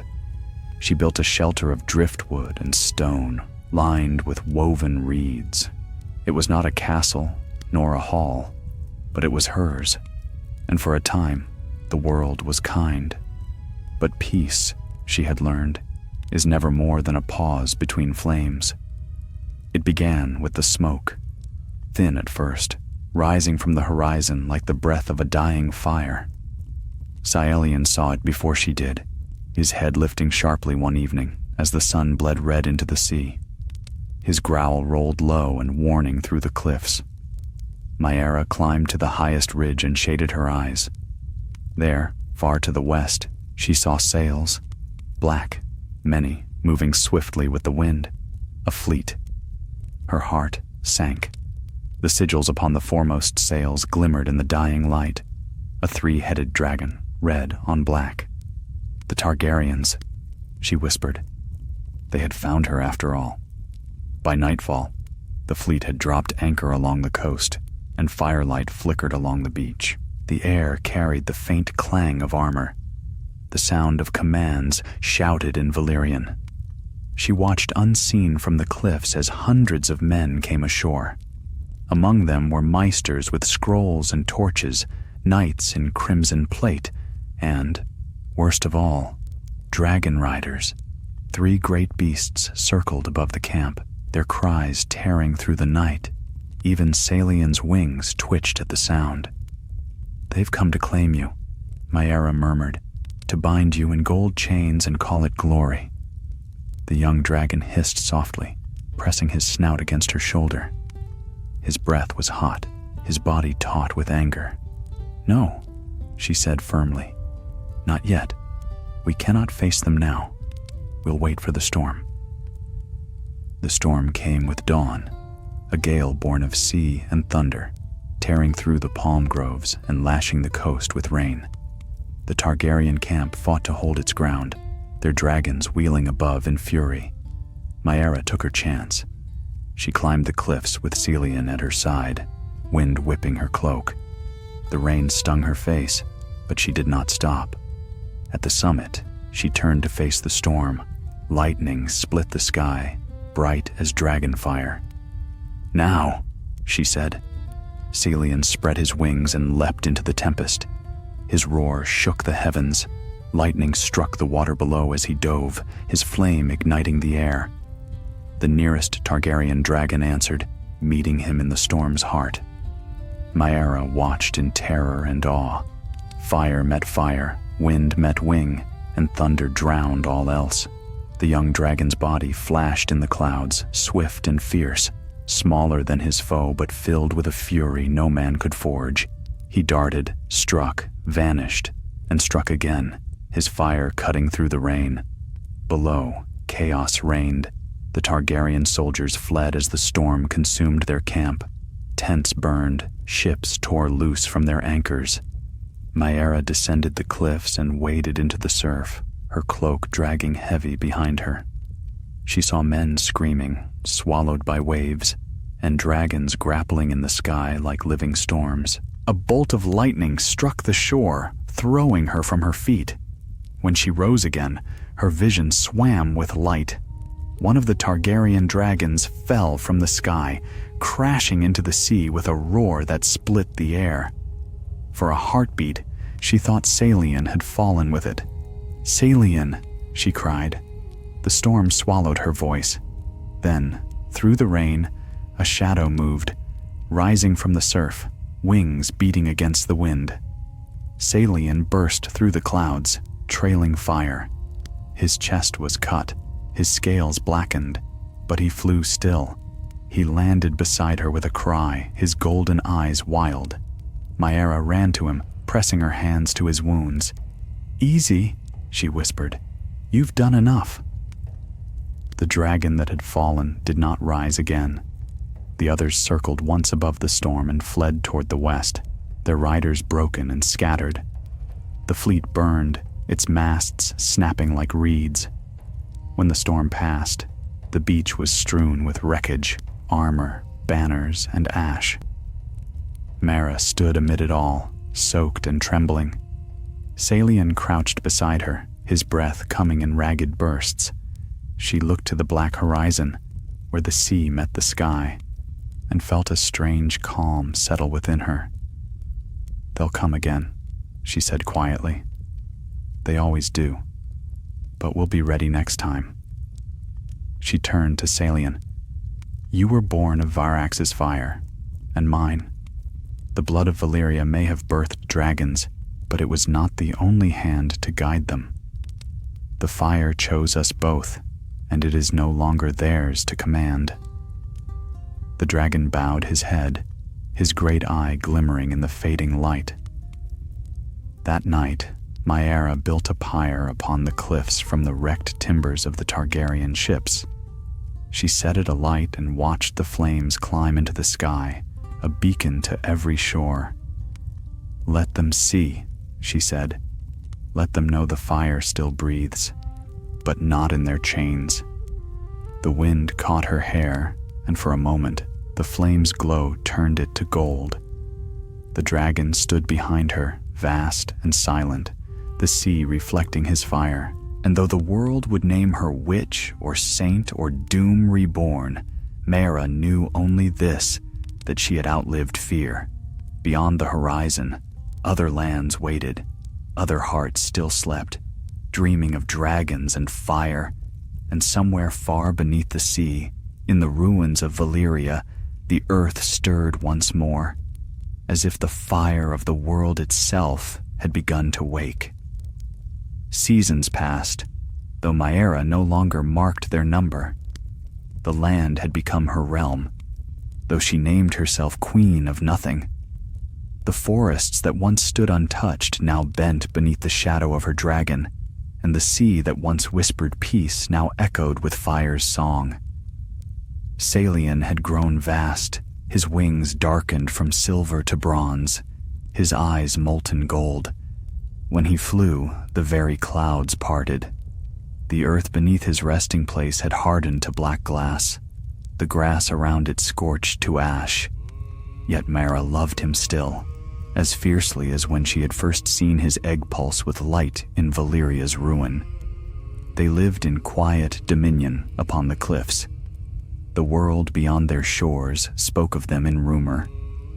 A woman and her dragon dwelling beyond the smoking sea. The Ashborn queen who commanded no throne, but held power greater than kings. Sometimes, Mayara heard the whispers in her dreams. Sailors telling tales of fire seen across the water, of ships lost to flame that rose from the waves. They spoke her name like a curse and a prayer alike, yet she was weary of war. On a morning veiled in mist, she stood before the sea, the tide swirling cold around her feet. The horizon shimmered pale and empty. "Do you ever grow tired, Saelian?" she asked softly. "Of burning? Of being hunted?"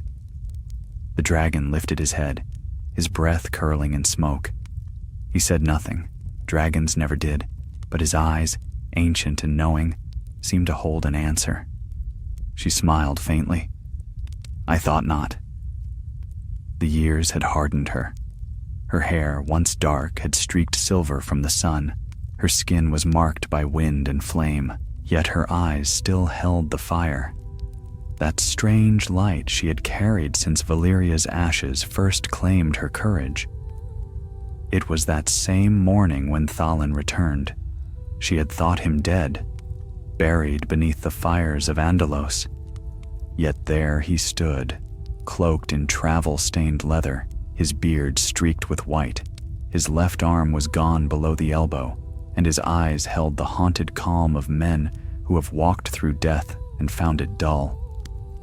"Thalin," she breathed, scarcely daring to believe. "My Lady Flamebearer," he said, smiling faintly. "Or do you go by another name now?" "Mara still," she said, taking his hand. "You lived." "I did," he said, "though I've had to hide that fact more than once." He looked past her, and his gaze caught upon the great shape behind her. Saelian raised his head, golden eyes unblinking. "So the tales were true," Thalin murmured.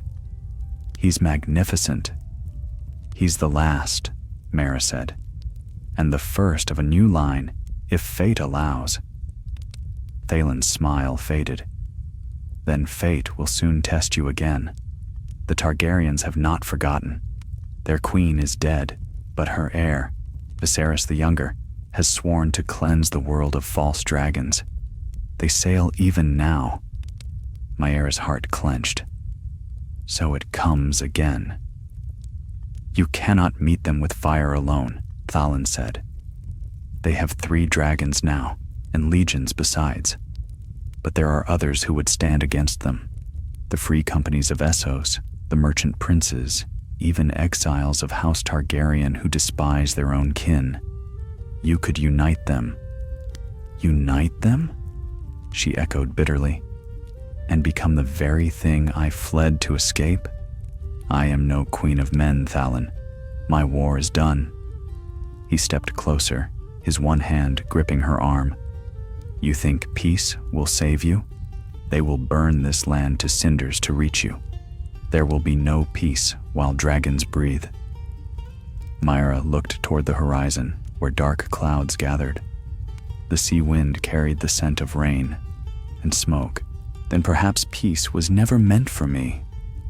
That night, she walked among the trees while the storm built above. The air hummed with thunder. She could feel the old power stirring again, the same whisper she had heard in Valyria's depths, the voice that had named her its keeper.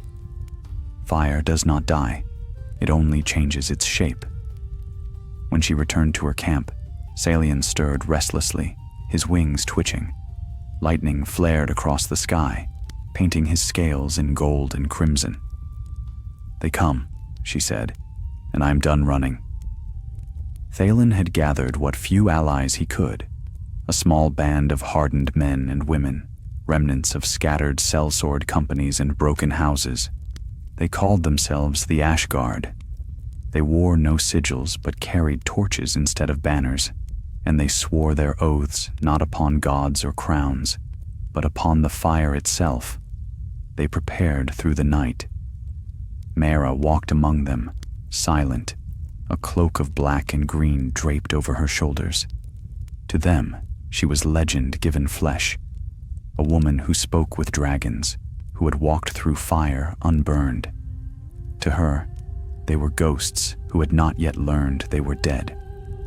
Before dawn, she climbed upon Salion's back, the dragon's wings unfurled, stretching wide as sails. Thunder rolled in the distance. Thalin looked up at her. "If this is the end, I'm glad it's yours." Mara's smile was fierce and sorrowful. "No, old friend, this is the beginning." They took to the sky as the storm broke. From the sea rose the Targaryen fleet, ships by the hundred, their sails black as night, their decks gleaming with armor and steel. Above them wheeled 3 dragons, vast and terrible. Their roars drowned the thunder. Mara urged Salion higher into the storm clouds. The wind tore at her hair, lightning flashed around them. She could feel the dragon's heart beating beneath her, strong and wild. Below, the enemy dragons turned upward, following.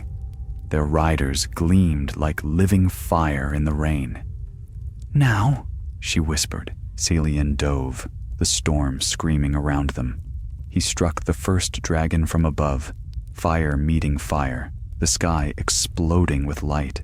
The second turned upon him, claws raking his side, but Salion twisted, his tail lashing, driving the beast into the sea below. Ships burned, men screamed. The rain turned to steam as dragonfire consumed the waves. Through the chaos, Mara saw the lead ship, a black vessel bearing the sigil of 3 red heads. Upon its deck stood Viserys Targaryen, silver-haired, his face a mirror of arrogance and youth. He raised his hand, shouting words lost to the storm. One of his dragons dove toward her. Mara drew breath, feeling the old power rise within her like the tide.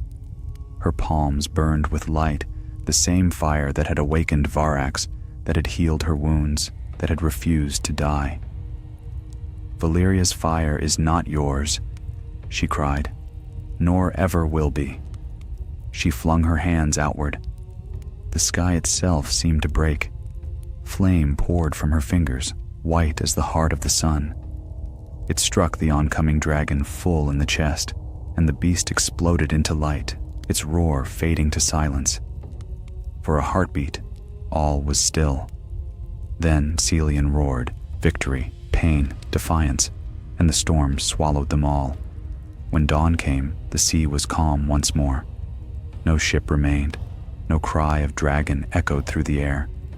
Only one figure stood upon the blackened shore, Mara, her cloak torn, her hair plastered by rain. Beside her lay Salion, wounded but alive, his great eyes watching her with something like pride. She knelt beside him and rested her hand on his brow. "It's done," she whispered.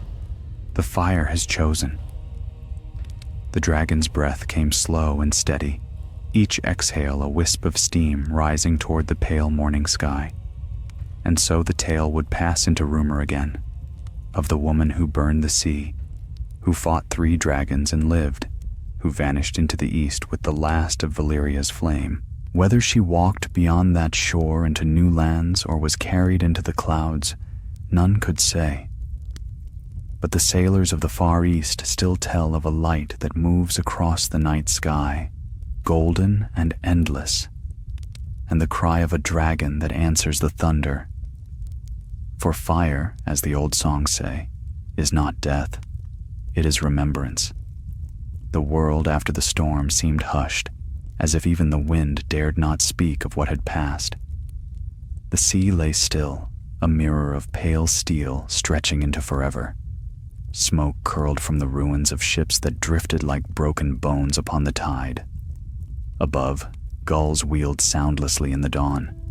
Mara stood upon the blackened sand, the hem of her cloak torn and heavy with ash. Her hands still burned faintly with the ghost of fire, though the storm had taken its hunger. Around her, the remains of the battle were strewn in silence, melted armor, shattered oars, the pale bones of dragons turned to stone by heat beyond mortal forging. She did not speak. She only listened. Cielian lay beside her, vast and still, his wings folded close. Wounds marked his side where claws had torn scale from flesh, but his breath came steady, each exhale stirring the sand.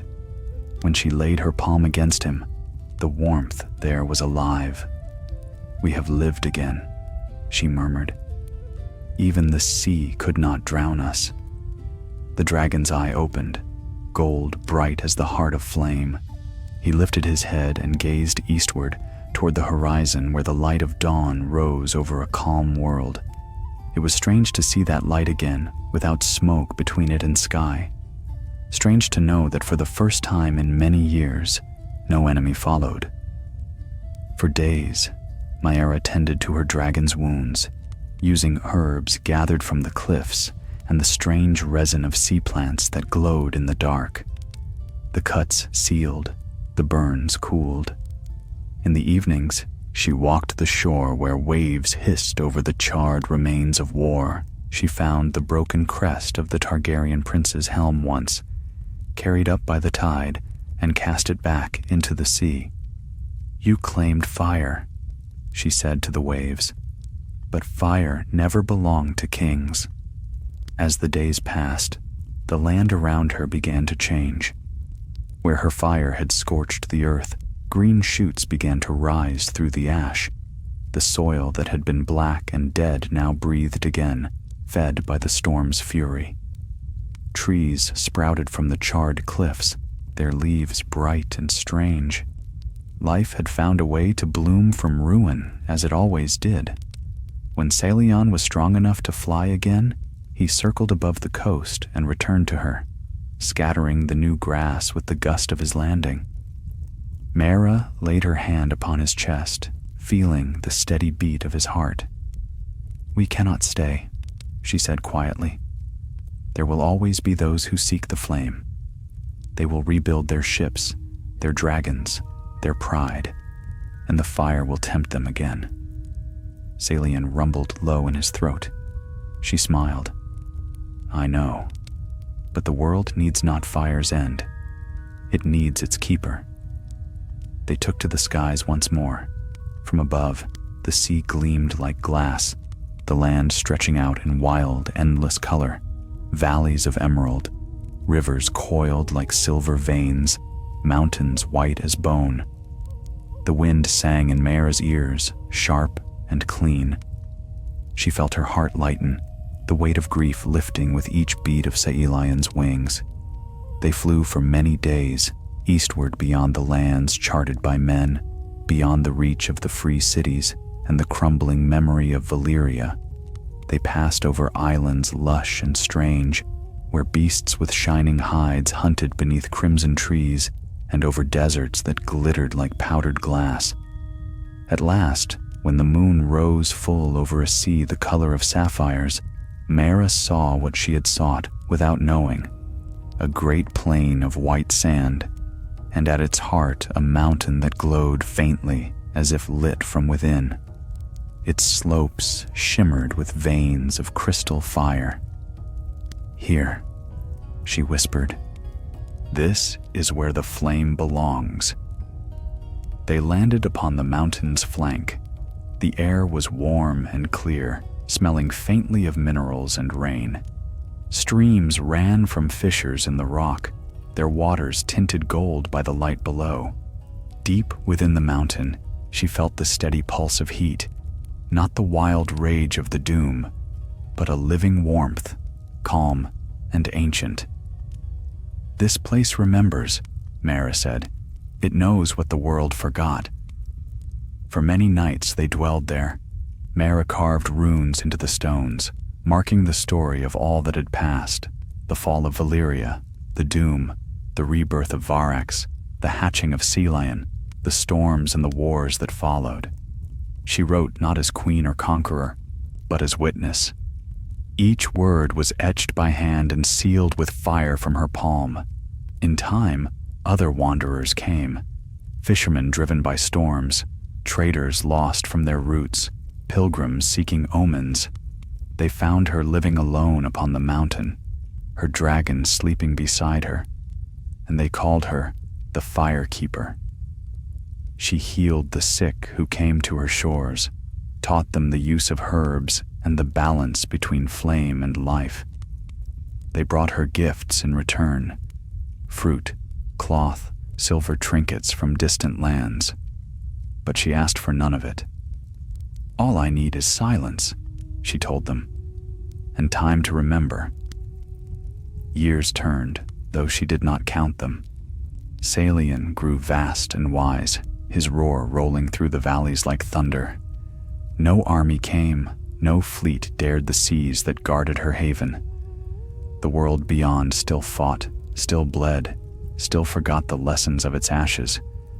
But here, in this place between fire and sky, peace endured. On the eve of her last winter, Myara felt the fire within her begin to wane. It was not sickness nor sorrow, only the passing of a flame that had burned too long. She sat beside the mountain's glowing heart, her cloak wrapped tight, and watched the sun rise for what she knew would be the final time. Caelian lay beside her, his great eye upon her face. "You must go when I cannot," she said softly. "The fire must live, even if I do not." The dragon bent his head low, pressing his snout to her shoulder.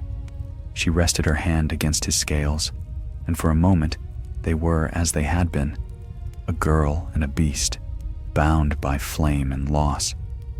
When she spoke again, her voice was scarcely a whisper. "When men ask who kept the fire, tell them it was no queen. Tell them it was a healer."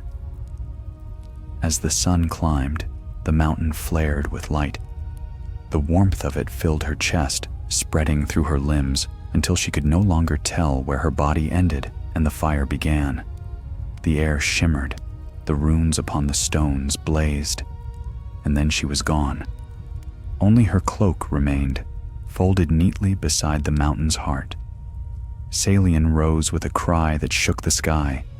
His wings caught the first rays of dawn, scattering sparks like rain. He soared upward, higher and higher, until the light of him vanished among the clouds. To this day, sailors who cross the far eastern seas tell of a fire that burns atop a hidden mountain, a flame that never consumes, a warmth that heals. And on nights when storms rage and the sky turns red, they say a dragon of gold and bronze flies above the waves, guarding that eternal light. They call him Caelian, the keeper of the fire.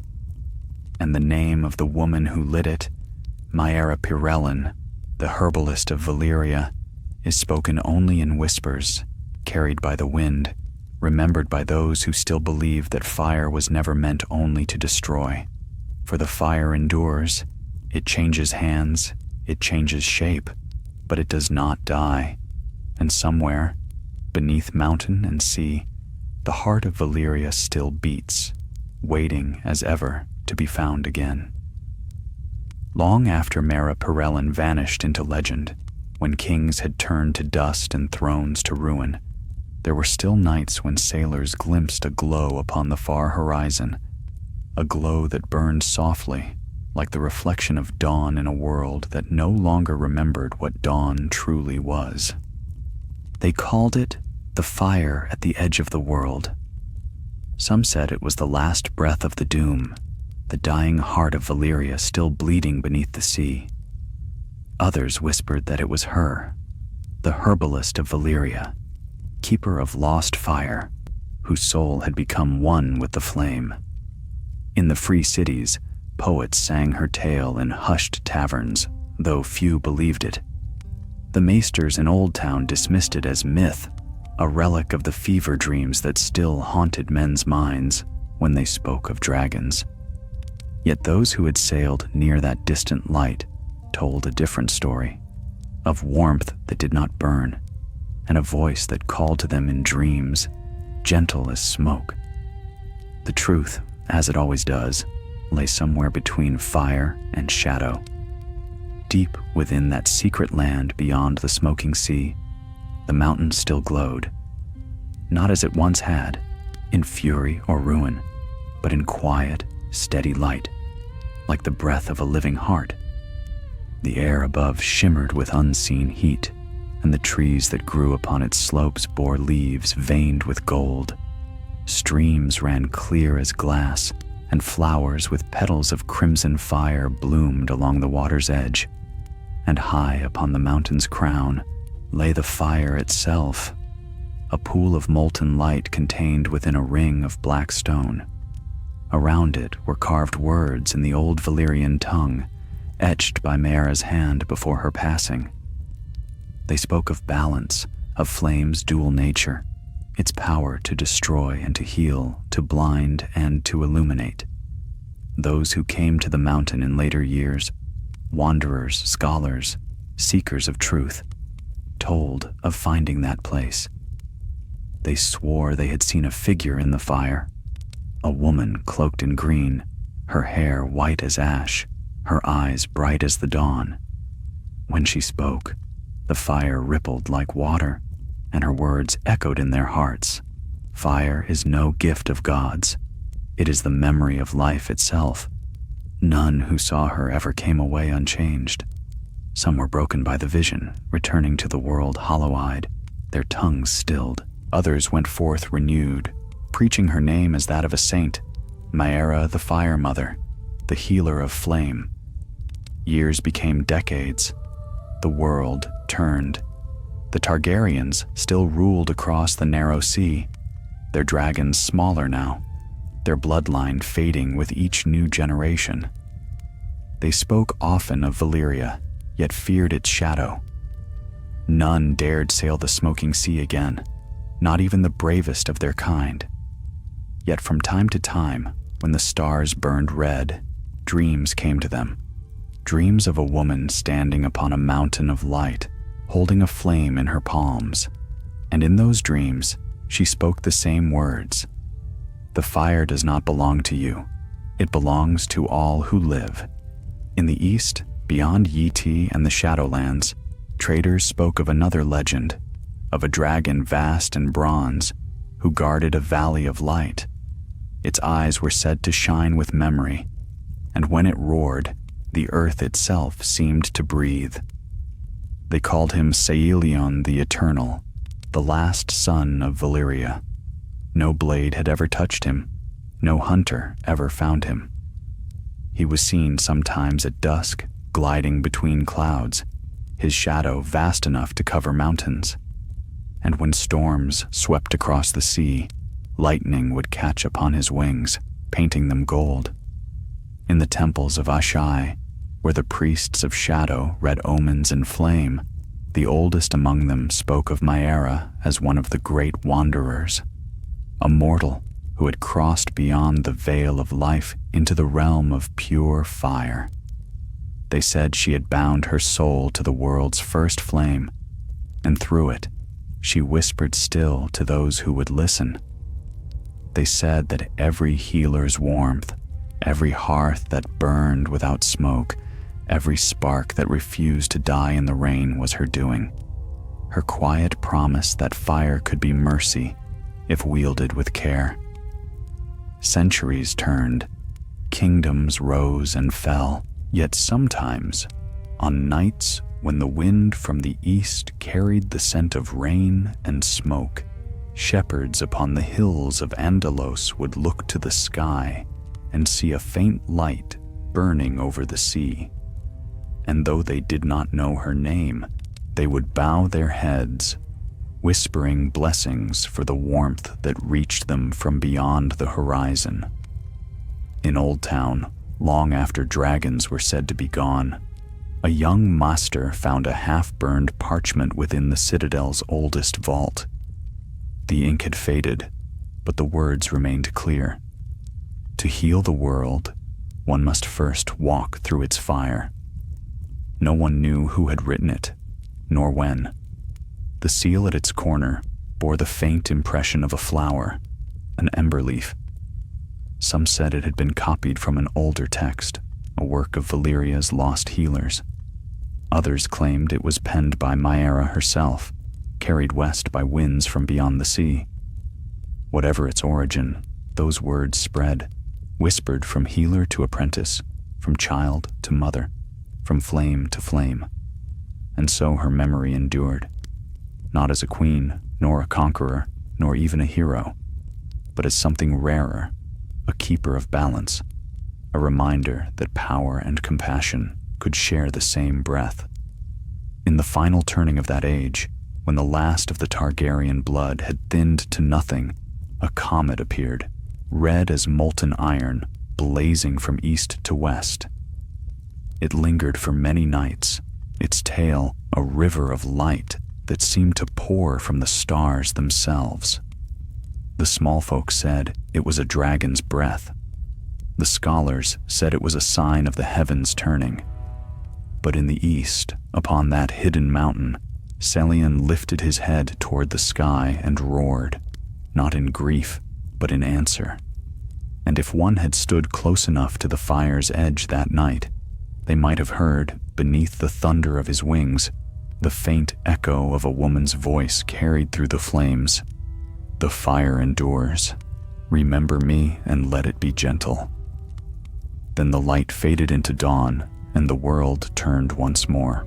And though time would wash away all names and kingdoms crumble to dust, there would always remain somewhere, in the warmth of a hearth, in the glow of a forge, in the heart of one who healed rather than harmed, the living spark of her gift, the flame that was Mara, the herbalist of Valyria, the keeper of fire, and the final song of its mercy.